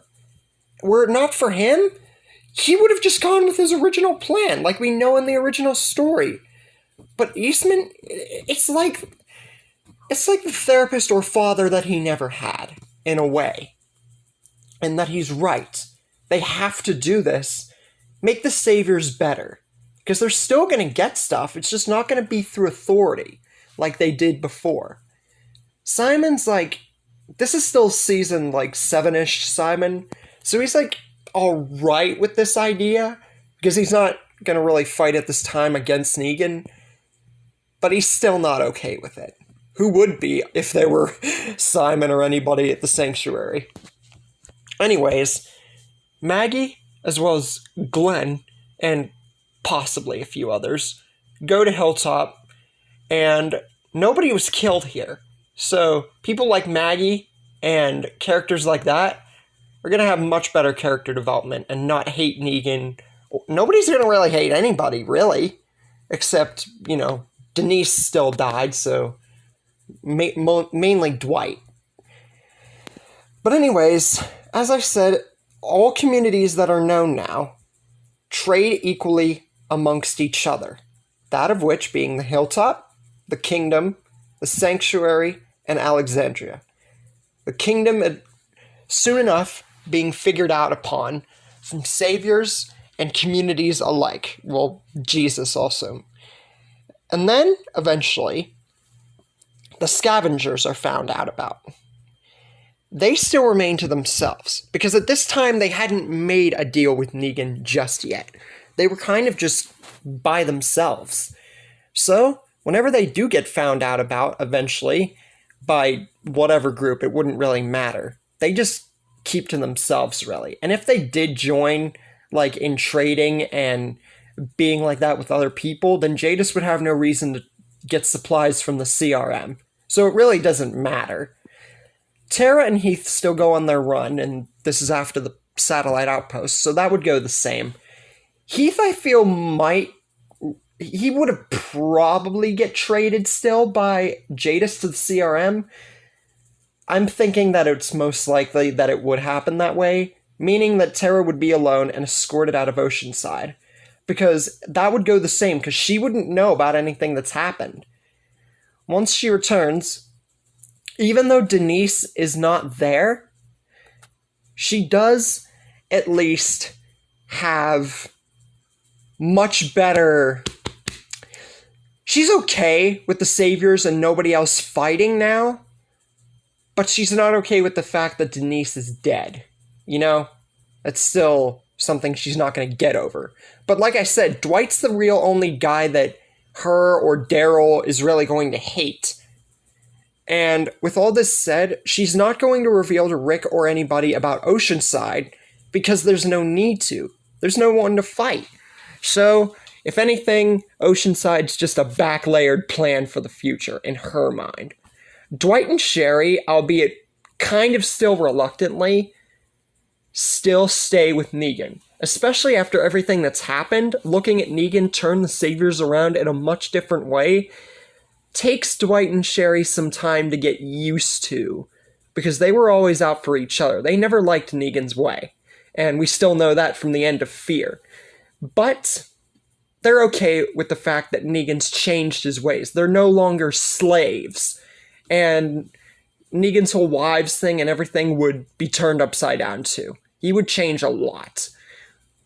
Morgan, obviously he's still going to be around because Eastman's still around, and anybody who he would then be acquainted to after especially this, like Benjamin and Henry and stuff, they would have not died. Well, Benjamin mainly. Henry didn't die till season 9, and Morgan was already gone by that point.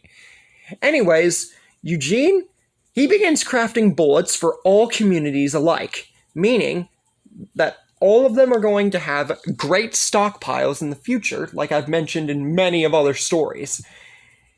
Now, whenever it comes to Morgan and Eastman's Aikido team, we got a huge roster now. Sam, Eric, Carol, Jesse, Aaron, Owen, Pete, Jesus, Ezekiel, Jerry, Henry, Benjamin, Gabriel. By this point, especially after the Savior War, Eastman's influence would have stretched to other communities alike, meaning that people like Jesus and Ezekiel and Jerry, their combat skills are going to be amped to 11. And I'm going to mention a lot more on that next few parts, because these next few parts here are going to be the last three, the three last little bits to the story, meaning that we're going to wrap up the story probably part 11. Anyways, with Negan, he still remains firm with Lucille and all of the Saviors at his helm, but a much nicer leader.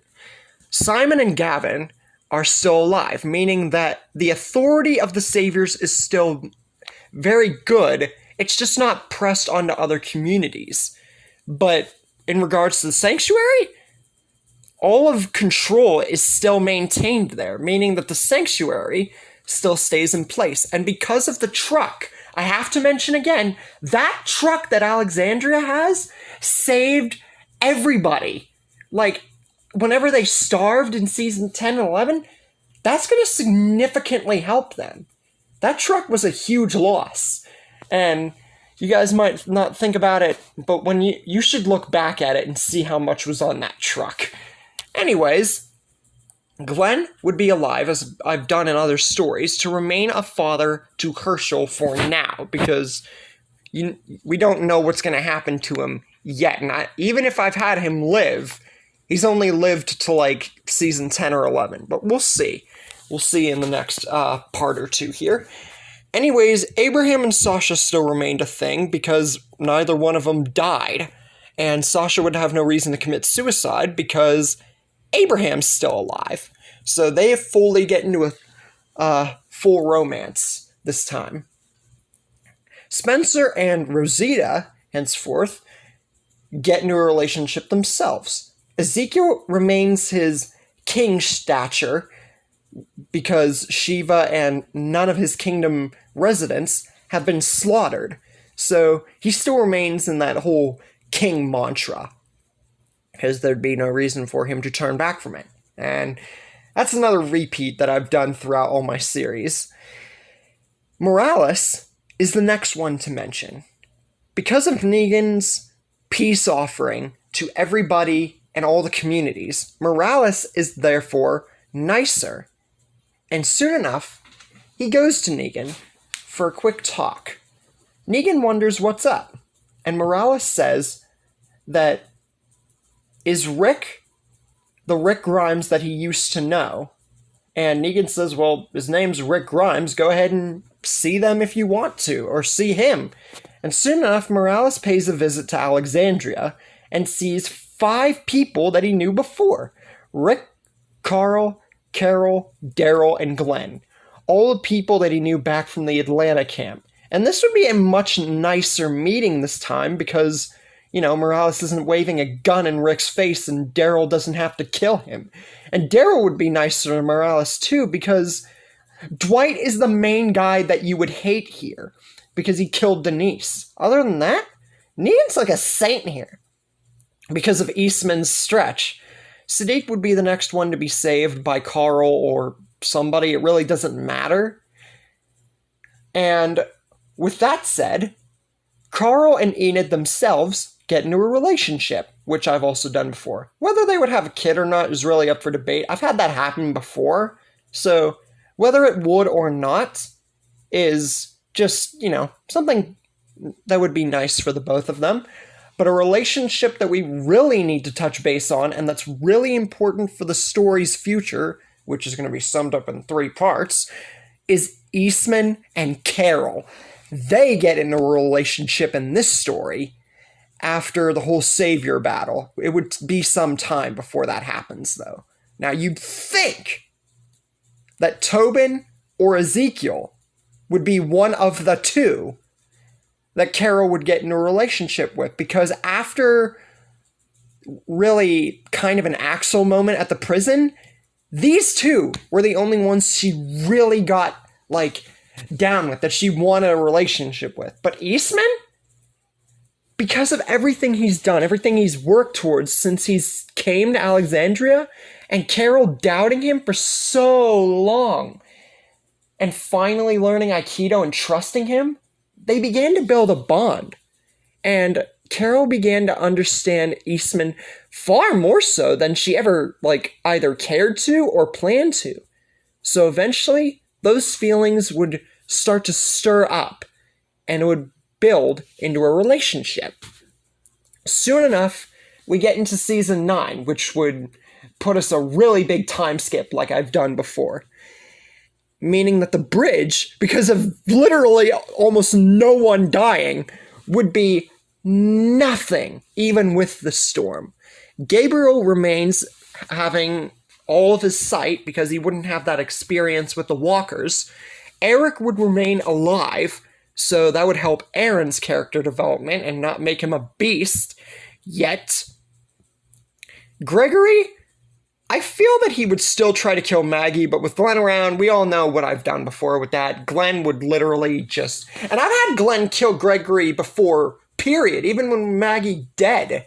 So, yeah, Gregory, you know, it's just... no.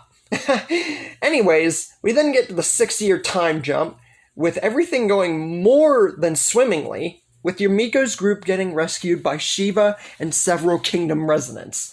And with all that, we're slowly but surely getting into the Whisperer arc. And then, whenever Eugene and Rosita, which I've also done before, go to the radio tower to further communications, Abraham Spencer, and most likely others, would be there to stop Eugene from falling, and the entrance in the Whisperers, at least here, would be significantly undermined. And the ones to go to the cemetery, the place where the Whisperers, well, to them, just walkers, were last, are Yumiko, Magna, Michonne, Rick, Daryl, Aaron, Eric, and Jesus. How will the Whisperer saga go with Eastman's influence, meaning like ungodly amounts of people surviving? Does this mean that the Whisperers will be little to nothing in terms of a threat? And if they are, who will the Pike victims be? And how will the fight with Beta go in the first act?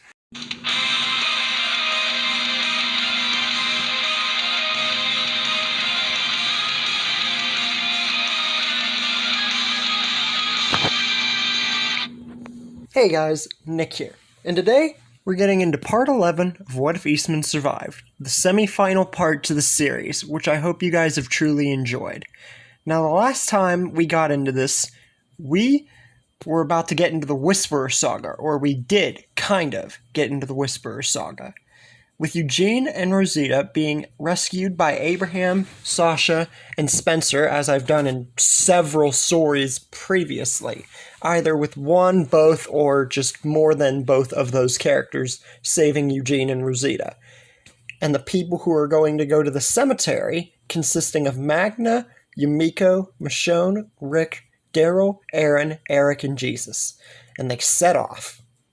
Now, when we get into the cemetery fight and the entrance to the Whisperers, Jesus begins fighting them by himself, and he is doing so far more, gracefully and easily than he has ever done in any kind of iteration of him ever.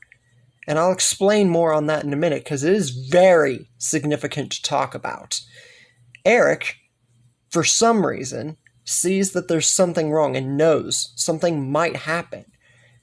And he also knows how capable Jesus is, but he just can't shake the feeling that something is wrong here. And unfortunately, his suspicions are proven correct when he tries to go in and help.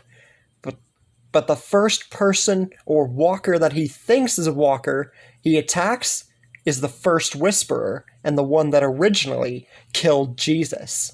And Eric, unfortunately, dies in his place. And that's not the first time that I've done that either. So, unfortunately, Eric dies here. But now we have to talk about Jesus. Because as I just said, his combat maneuver and skills are very important to point out here. Because Eastman, it all has to do with Eastman. But before I get into that, let's talk about what I've done with the character Jesus and how underutilized he truly is. For example, he died in Season 9 after being introduced as a good combat, skilled, and just awesome character to boot, and got killed in 3 seasons. So, not really much that they did with his character besides maybe fighting Morgan and taking out a few walkers with just his pure combat skills. But in my stories, well, some of them anyway, I've had him actually go up against Carver and prove a decent match. Because, let's be honest, who hasn't wanted to see that fight at one point or another? Many of my fans have actually talked about and made videos about this fight as well. So, that's something too. But in this story, in this story, I crank Jesus' power to a ultimate 120%.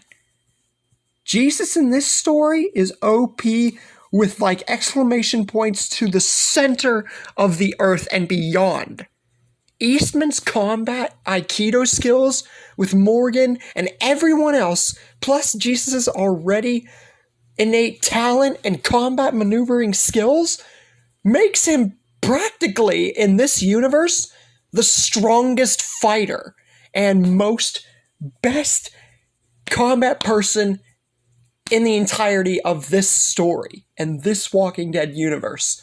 As a matter of fact, he is so broken, in fact, in this story, that his combat prowess and skills rank to Black Widow and superhuman types like that from the MCU, just to name a few. That's how broken Jesus is. And it all has to do with Eastman being alive. And you'd think that Jesus wouldn't take up any more combat than he already has, but we all know that he would want to and honor the fact that he would be being taught this. So whenever Eric's killed, Jesus kills every Whisperer in the cemetery alone without breaking a sweat.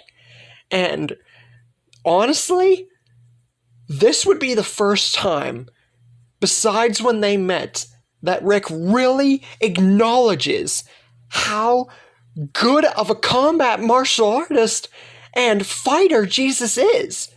He is leagues, mountains, and valleys above what he was when they fought, when they first met. And he honors Eastman and Morgan for teaching him this and him not using it against them. Because if Jesus were an enemy, oh, they would all be screwed. Anyways, after that's dealt with, the Whisperers on the bridge are dealt with next, with Lydia being revealed. Afterwards, she is still imprisoned at the hilltop and questioned, because I feel that with Rick around, especially with Eastman and Morgan's influence, they would be much less hostile towards her, except for the fact that Eric just died. So, hostile, yet not hostile, if you get my meaning. And as I've done in many other stories, this is going to be, I'm going to, run through most of what's about to happen here, because I've done it in several stories. I don't want to, repeat rehashed material, so I'm just going to run by this. Henry and Lydia are not going to meet yet, because Benjamin would be alive and would keep his brother from getting into trouble that night with Addie and Rodney and all them. So, yeah, like I've said, I've done this before, so I don't really want to, reprint rehashed material any more than I have to. It's only for either good context or because I have no choice but to do rehashed material. Or it's just what the story, if the story has to go the same way, it has to go the same way. Anyways, Alpha and the Whisperers soon arrive at Hilltop, wanting Lydia back, but are greeted with Rick at the gates, and he says, "You can't have her," and raises an arm up. And at the split second he raises his arm, every single person at the Hilltop Colony raises their guns. Even a bunch coming out of seemingly nowhere, from the sides of the community itself.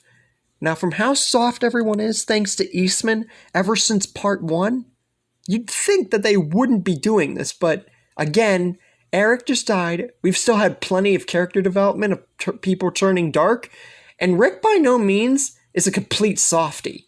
He's still Dark Rick. It's just very significantly dimmed down, if you get what I mean.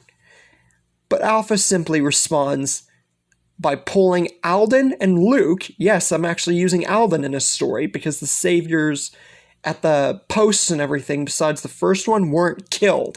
So, yeah. Which unfortunately forces the group to give Lydia back to Alpha. Because, yeah, the saviors from even the past part, or the part before, I can't remember which, would be on much better terms with the group. So they would do it anyway, especially for, Luke and everything, and just as a whole. They did it with Alden, because he had remained peaceful with them even in the original, after he redeemed himself. Henry, of course, is against this because, he would have at least seen her or spent some little time with her. Not as much as he did originally, because he didn't get imprisoned, but enough that he doesn't think that her being there is the best choice. Benjamin's speaking up on the fact that Henry's right, and they just sent her back to a literal monster. Eastman, after a long time of not really, speaking out or anything major happening to have his say said, besides, training a whole Aikido army, agrees with both their judgments and says that with everything that he's stood for and done, this has crossed the line, and it's time for them to take action, unlike what they did with Negan and the Saviors. Rick says that, yeah, they're definitely going to come up with a plan, but that's just it. If they're going to get Lydia back, then they do need a plan. Just think of how easily Luke and Alden were captured. It could happen to them. So if they're going to go and get the girl back, they need a plan, and they need to do it smart. So, they send a group. Daryl, Connie, Morgan goes as well because, of course he would. Henry wants to go too because, like I said, he would have at least probably spent a tiny bit of time with Lydia, or at least seen her and, gotten a little sort of a thing for her, and wants to go. But Benjamin says that his help is needed here, especially what he came to Hilltop for in the first place. He gets that Henry might be getting a little bit of thing for Lydia and cares about her, but so does he a little bit. And he thinks that if they bring too many people, then it might backfire on them. 4 of them alone should be enough to go get the girl back. So Benjamin and Connie get the distraction ready at the Whisperer camp, and Daryl and Morgan are the 2 that go up against Beta. Connie and Benjamin taking out the Whisperers, by the stairs and everything. And this goes the same as, it was either my last story or the story before that, where I've had Daryl and Morgan fight Beta, and Daryl and Negan fight Beta. So, like I said, it's rehash material. Of course, Morgan is no match here, but because of how much more Aikido'd worth he has been with Eastman and everyone that he's trained, he does put up a better fight. But Daryl ultimately has to step in and save him, slicing him across the chest and stabbing him in the eyes like he did in the original. And this time, Daryl puts Beta down alone, because even though Morgan has been around and everything, and I've had him kill Beta and stuff like that before, he's still soft Morgan. There hasn't been a moment where he's had to kill again ever since he trained with Eastman. Okay, the satellite outpost is a little bit of an excuse, or a little bit of a step away from that, but it definitely goes to show that Morgan's still the season 5 Morgan that we met whenever he trained with Eastman. And we all know how Alpha's going to feel whenever Beta's killed, which will now result in extra Pike victims, because I definitely think, and I've done this before too, Beta dying would lead to more victims on the Pike, and you guys would be very surprised and possibly even saddened by who the victims are. We get to the introduction of the Highwaymen, and Carol, Ezekiel, and everybody at the Kingdom and everything getting ready for the movie. Carol's not there with them because of the being with Ezekiel. She's there because I feel that she would be with them on this journey. She would have met Ezekiel at one point or another. And the Kingdom and Alpha's meeting goes per normal, but the people who are kidnapped this time are different. Negan, Daryl, Morgan, Michonne, and Rick. Because I've never had Negan kidnapped before. Usually he's been dead, or just, in a cell. He's never been really kidnapped by the Whispers before. So that's a little bit of a change up. And Rick is personally introduced to Alpha's horde, her army. And with that, Alpha tells Rick that she has marked the border to the north, and that she is giving the group a warning. Dare not cross into their border, or people will pay the price. Basically her whole thing from before. And now we get to the Pike scene. The lineup scene was muddled because of Eastman being around, but the Pike scene, ooh, the victims are going to have you guys thinking about this episode for quite a decent minute if you are fans of this story. So, with that, let's get into who the unfortunate victims are. The first 2 are the first that were killed, Ozzy and Alec. Not really a big deal there. The next is Frankie. Once again, not a big deal. Ken, like in the comics, except it's Show Ken. Kenny, whatever. Addie and Rodney are the next two. Once again, not really a big deal, but now changes. Justin and Arad are the next two seen. Simple saviors. Spencer is the next one, which blows for the Monroe family. And then Sam and Jesse, which actually breaks Rick a little bit. Richard is the next one. Simon, which breaks Negan because Simon was his right hand and much more valuable. Owen, Tobin, big ones hitting hard here. Morales, definitely a blow to the people who knew him. And Olivia, many more of these hitting harder than others. But Morgan, he isn't worried about most of them. Some of them he really did care about. Most of them, yeah. But then he looks at the last pike, and Morgan's eyes can't turn away. He cannot believe what he is seeing. The person who is on the last pike breaks Morgan completely and causes him to just be in a trance, a dead trance. Eastman is the last victim. Eastman is unfortunately the last pike victim, and for the centerpiece of this story gone will cause Morgan to go down a much darker route than any other version of Morgan yet. But I forgot to mention, that horde from Alexandria that was with the wolves, that's part of Alpha's army now, remember that. So even if Morgan has all the anger that he never had in any other story, will that help? Will it avenge Eastman's death?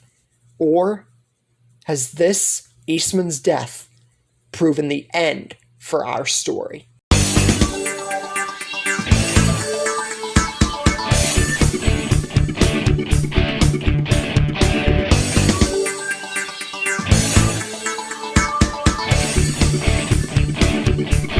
Hey guys, Nick here, and today we will be getting into the finale of What If Eastman Survived, wrapping up the story of Eastman and what his character has meant to not only Morgan, but every character he's influenced since that fateful night of arriving at Alexandria, and summing up this 12-part series, shorter series than I've done in a long time, and making it something truly worth listening to and seeing.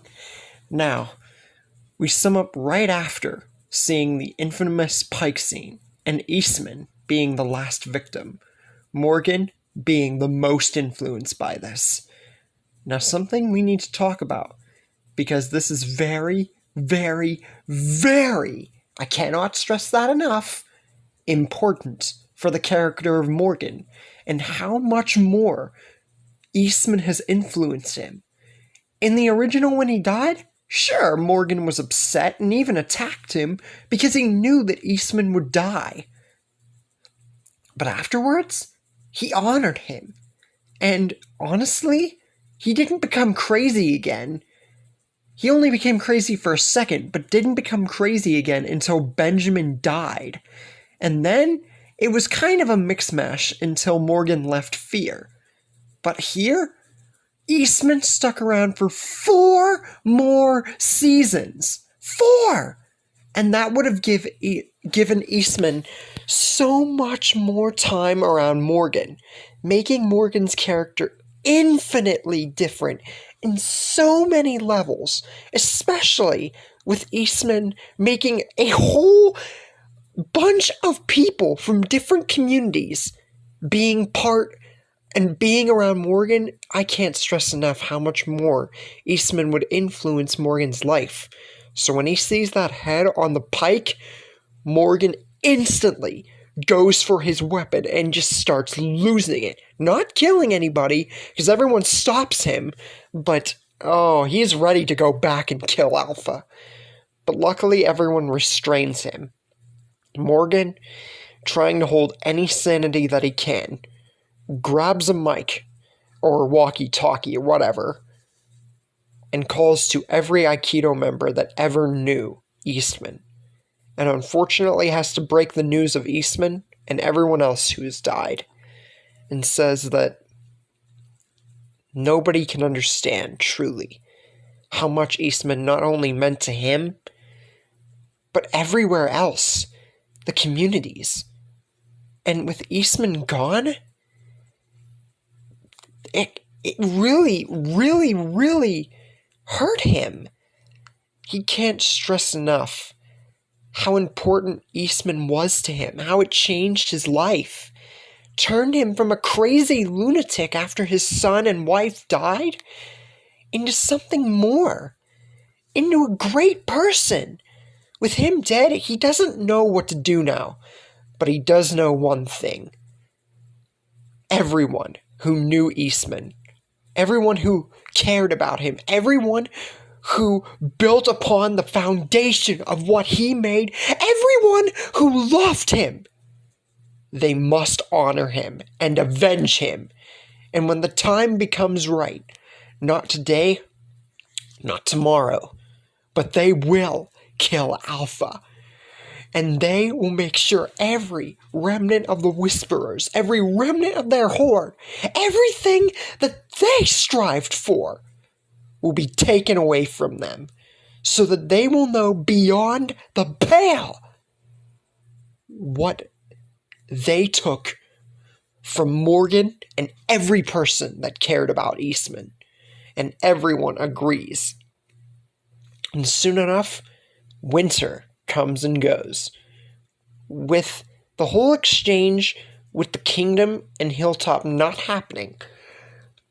And this isn't the first time that I've done this, because since the Saviors were significantly undermined, that means that the Kingdom is in great shape, as well as the Hilltop.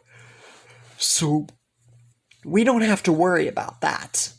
Soon enough, winter passes, and Morgan knows now more than ever, if there is a time to strike, it's now. His patience has grown thin, much more thin than Carol's was when she lost Henry. And Morgan is done waiting. It's time to act. And Rick? Oh, he's going to be on board with this 100%. Because after the Claimers, after Terminus, almost right when Pete became a problem, Rick thought he lost it too. Eastman's what helped him come back.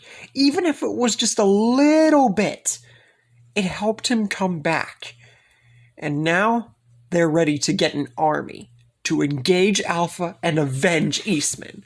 Morgan and Rick hold the rear, with Michonne, Daryl, Abraham, Sasha, and many more following.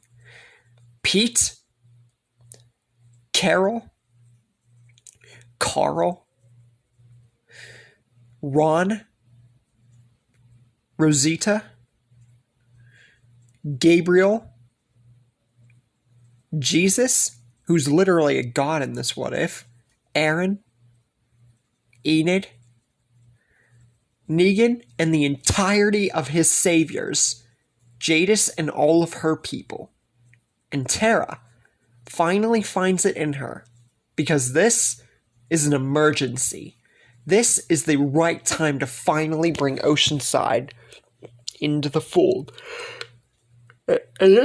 Sorry, yawning. And it has been a long time since she even thought about Oceanside, since when the Saviors were technically still a problem. And after Tara explains every little detail about what's happened, Oceanside's finally found peace after so long. Think about it, this would have been 7 years in the future. So Oceanside, they actually feel comfortable with joining. Now, the thought of joining with the Saviors still bugs them, especially Natanya. But now that they're not the threat, it's fine. Natanya's definitely kind of still against it, but Cindy and Tara kind of uphold her. So, it's all good. Ezekiel, Shiva, and the entirety of the kingdom joins the fold as well. along with Jerry, Benjamin, who is still alive, Henry, and Lydia, who've officially become a full-time couple. And that's not the first time that I've done that either. Henry has lived in plenty of my other what-ifs before. And with that, we have our army. Rick makes a speech before they engage. And they all look towards the horizon, where they know they're about to engage Alpha and her army. Rick makes a speech, half of what he did at the end of Season 8, where he tells everyone that they are life, and Alpha and her horde are death, except he emphasizes upon Alpha. And this is what a bunch of us thought we were going to get before Andrew Lincoln left the show. I guarantee it. But this time, Rick emphasizes more on Eastman's standard, and that they all must stand together and honor Eastman to 100-fold.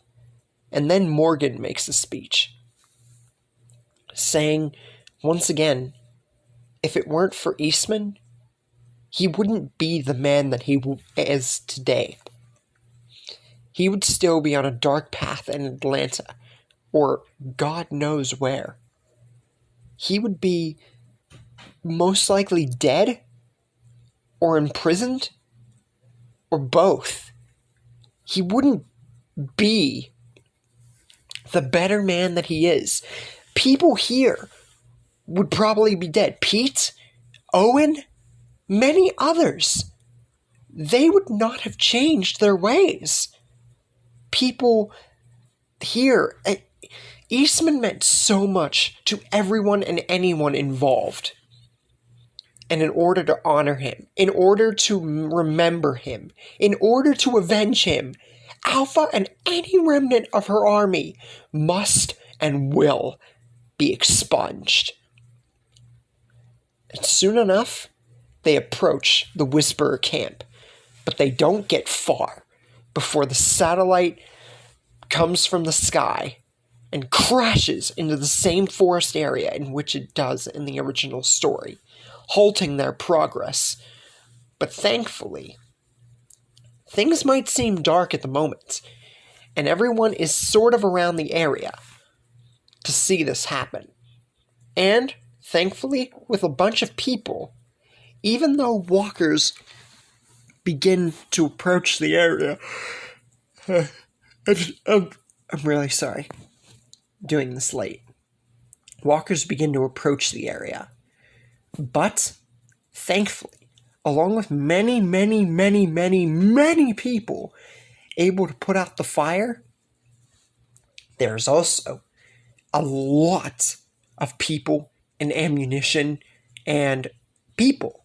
So Rick, all he has to do is raise a hand, and every walker in the area is instantly trounced, not putting half a mark in their ammunition.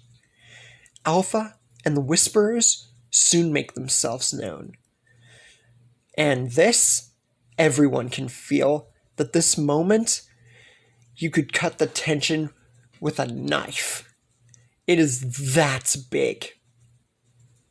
Alpha and several Whisperers stand in the front of the Whisperer army, as well as a few walkers, with Rick and Morgan standing in front of their army, staring into Alpha with cold, dead, menacing eyes, showing that this is the moment they've been waiting for. This is the moment that will decide everything. Alpha stares at them with just as menacing eyes, saying that it didn't have to come to this. They could have just left well enough alone after she said what she said to Rick.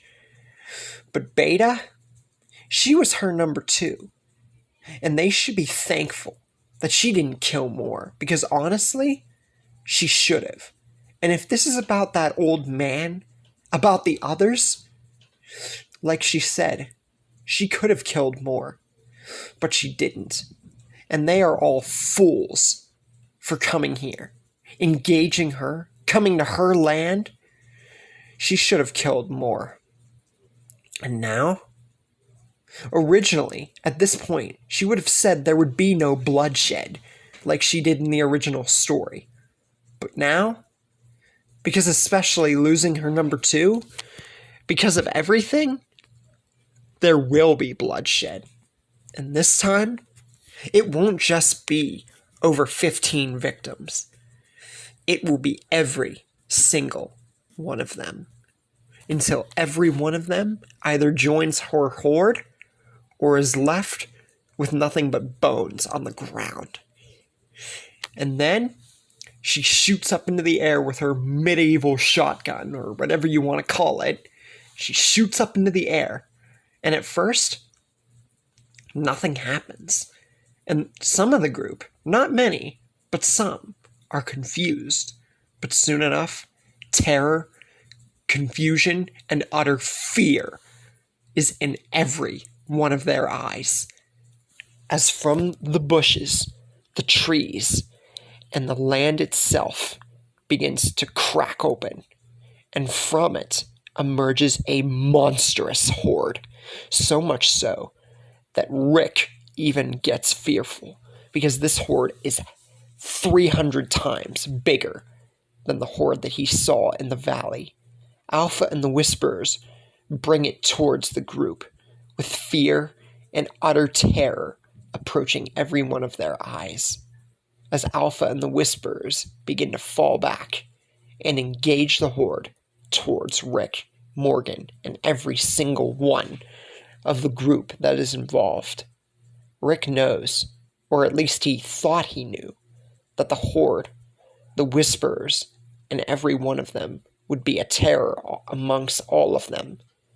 But he didn't think about this. He didn't know that it would be this big. But they can't abandon ship now. They can't retreat, and they sure as crap cannot dishonor Eastman and every single person that they've come here to avenge. He knows that much. So, he looks down for a moment, but only for a moment, that unsurefulness of himself beginning to weigh on his mind. But then, he looks up straight at the horde with menacing, cold eyes. And then, he slightly smirks and turns back to every single person of his army and pulls back his head, prepares his lungs, and shouts at a high voice that strains his lungs to the point where it begins to strain his throat, and yells, "Now!" at the top of his lungs, so much so that he can barely speak after. And every single one of the people involved launch back their guns, arrows, whatever weapons at their disposal, and fire straight at the horde. And this is the biggest battle that would ever result in a story or any part of The Walking Dead that you would ever see in your life. But it's not enough. After 10, 15, 20, 25, 30 minutes of shooting consistently, they'd thought that the battle would be over. But it's not. After every single bullet and ammunition and arrow is used up, the horde still looks monstrous. And that horde that the wolves brought unexpectedly to Alpha's doorstep, some of them begin to connect the dots that maybe that made it here. 25% of it, actually. Some of them begin to calculate that in their heads, Rick being one of them. And he knew from how big it looked that some of it would survive, but he didn't think that it would still be this big.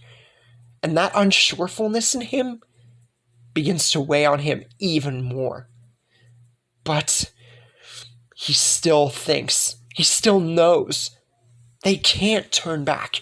They mustn't turn back, because turning back would dishonor everything that they've stood for since Eastman appeared at their doorstep, since that group in Atlanta, since he found his family.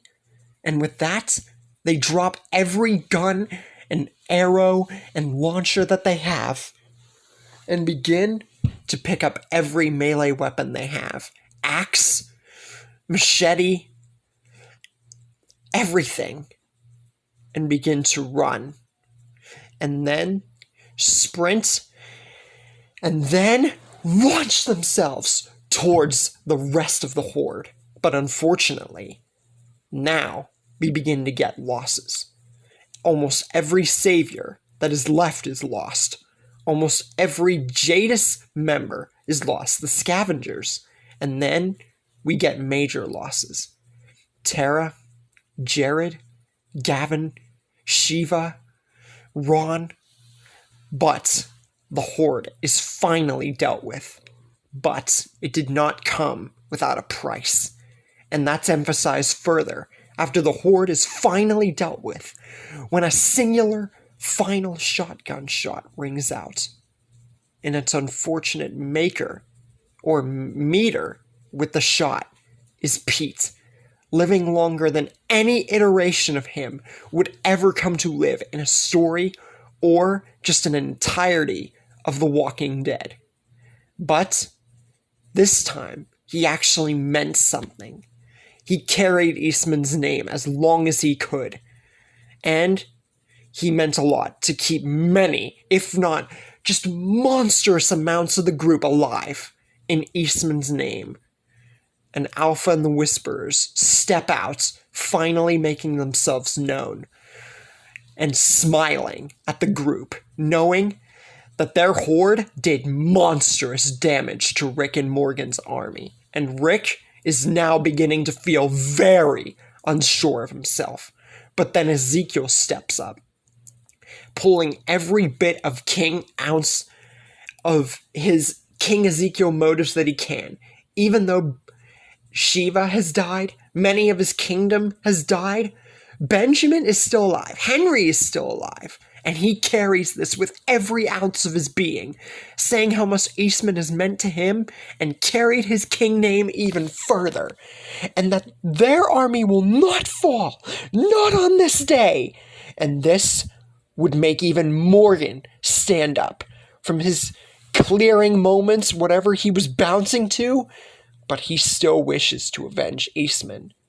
And that they will not falter, they will not abandon ship, and they will fight back with whatever they have until every ounce of the Whisperers is gone forever.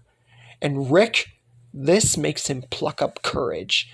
This makes him bounce back and deliver one final speech before they bounce forward, giving him a Season 8 opening speech, saying that if they start tomorrow right now, no matter what comes next, they have already won, and they will win right now. And every person that's alive, which is still a monstrous amount, by the way, agrees and shouts to the high heavens and marches forward with whatever strength that they have left, engaging the Whisperers. And, surprisingly, even though a lot of them, including main members, still get injured, they are still able to engage successfully and win against every one of the Whisperers. Yes, the rest of the main saviors are killed, as well as Jesus' people, but no main characters are lost anymore. Daryl is the main one to engage Alpha, and him alone. And yeah, we all know how Daryl engaged Alpha alone. The only reason he didn't kill Alpha in that moment in the original was because the Whisperers were around him, as well as walkers. So, with Alpha just alone, Daryl is able to completely outclass her in every sense of direction. And as soon as Alpha can't fight back anymore, and is about to deliver any kind of attack to at least damage Daryl, Morgan finishes the job, making sure Alpha's last moments are slow, painful, agonizing, and completely erase her from existence. And at that moment, any remnant of the Whisperers, their horde, their memories, their army, are completely destroyed and just pummeled from any part of the area. Afterwards, the communities are what we must talk about. The junkyard and the sanctuary are completely abandoned, with no remnants of the army remaining except the leaders, Negan and Jadis.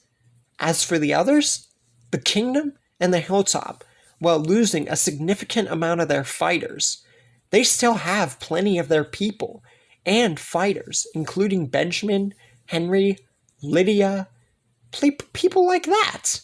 So, their communities remain intact, especially considering the fact, like I said, the Savior's threat was significantly undermined. So, of course it would remain around. Well, they would remain around afterwards, and after the army has been completely dealt with. The people try to get back to peace, and it's a lot easier than many of you might think, although many of them have to mourn the loss of not only the people that were lost on the pikes, but Eastman, especially Eastman. Eugene works on the radioing to try and get their places back intact. Well, not as much intact as they were damaged in the original, but intact enough, the little damages that they got, which aren't significant. I must stress again, it's not really a big deal like it was in canon. Soon enough, that leads to the same group going out, meeting Princess, and meeting the Commonwealth. But it's really not a big deal, so they can stay longer, because like I said, it's really not a big deal as it was in canon. Now, let's talk about Maggie and Glenn and their son Herschel, which Glenn is alive for, like I've made happen before, except Maggie is around.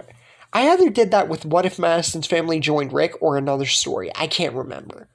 But unfortunately, Glenn being around for the Reapers means his untimely demise at the first Reaper that they come across and successfully manage to overpower. But that Reaper, unfortunately, blows himself up, and Glenn is caught in the crossfire, and unfortunately meets his end. But he did live significantly longer than he did in canon, and that's not the first time that I've done that. Now, the tunnel scene would not happen because there would be no need for them to go. Because I must stress again, and this is very, very, very, very important. That truck in a few parts ago that met Jesus for the first time, that saved their lives for season 10 and 11, especially in this story. Because were it not for that truck, they would have all had the same situation that they did in canon. But that truck saved a huge amount of people's lives. I can't stress that enough. And I know I might be sounding like a broken record, but as very important for the safety of all communities, especially with Kingdom and Hilltop still around. But soon enough, when Maggie returns with the Wardens, she tells everyone about the Reapers and hears about the Whisperers and their significantly undermined threat, even though Eastman and plenty of other people were lost. And she talks about going in and going to Meridian and attacking them head on. That's not the first time I've done that either. And now me knowing more that she wanted to do that originally makes it even more likely that Rick would want to agree with it, especially after what they just dealt with the Whisperers.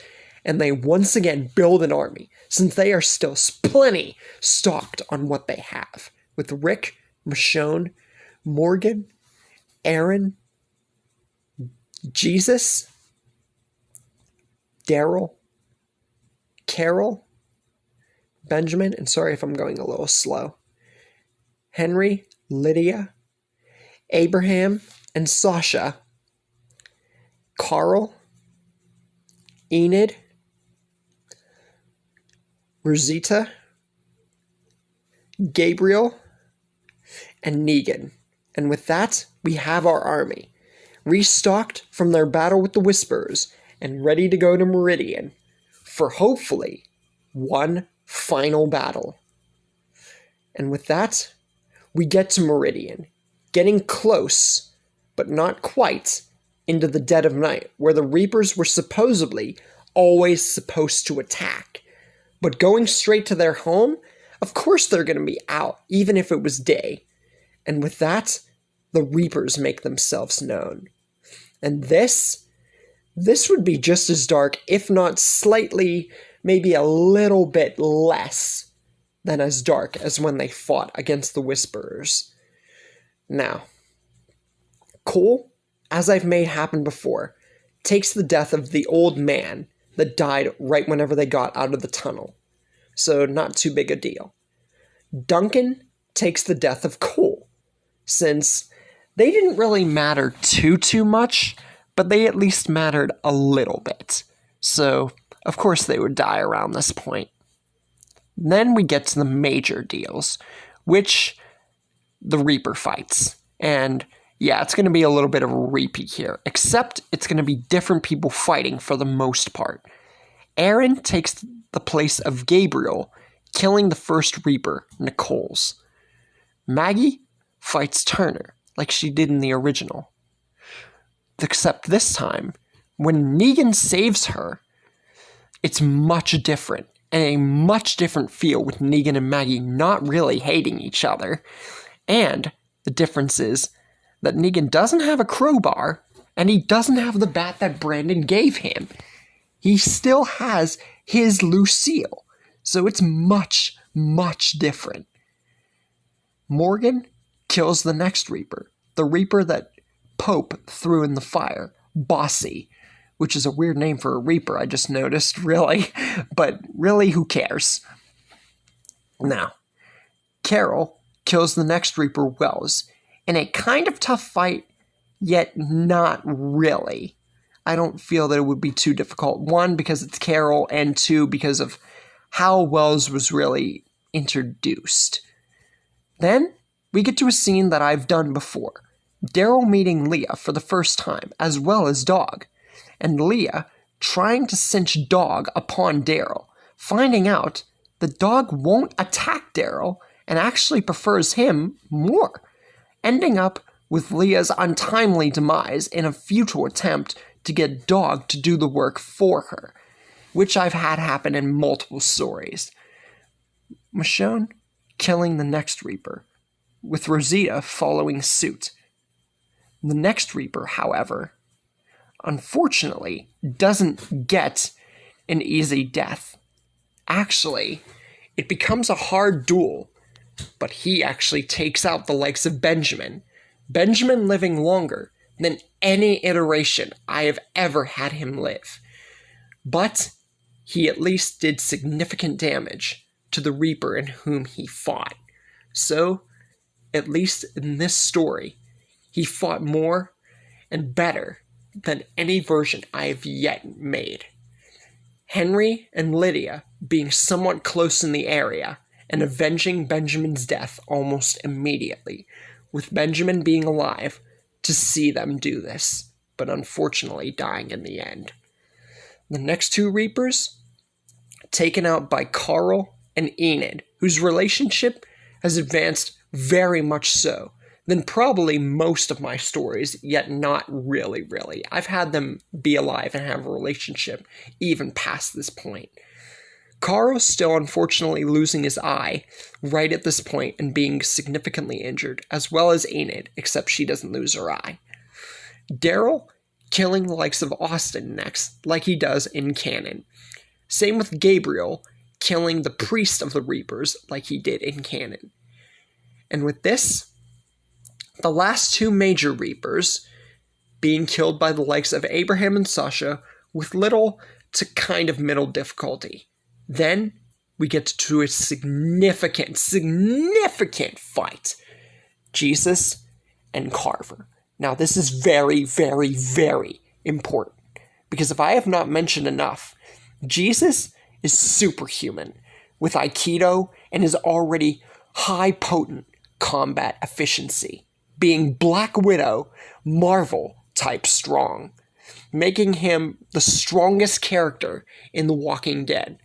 and immediately getting the upper hand this time instead of Carver, being opposite of any version of them that I've had encounter each other in any story that Jesus has lived. And as soon as the fight begins, Brandon thinks that this is going to be kind of easy, maybe a little difficult. But then he realizes that this is actually getting difficult, and he actually has to get serious, or he might actually end up dying to this actually very potent combat guy. And it's not just his combat maneuvers. His skills with weapons are actually dangerous and lethal. But soon enough, he begins to realize that he's missing more and more and more. And then he realizes this guy, Jesus, if that's what his real name is toying with him. And he begins missing more and more and more and more. And now, Carver is actually getting scared.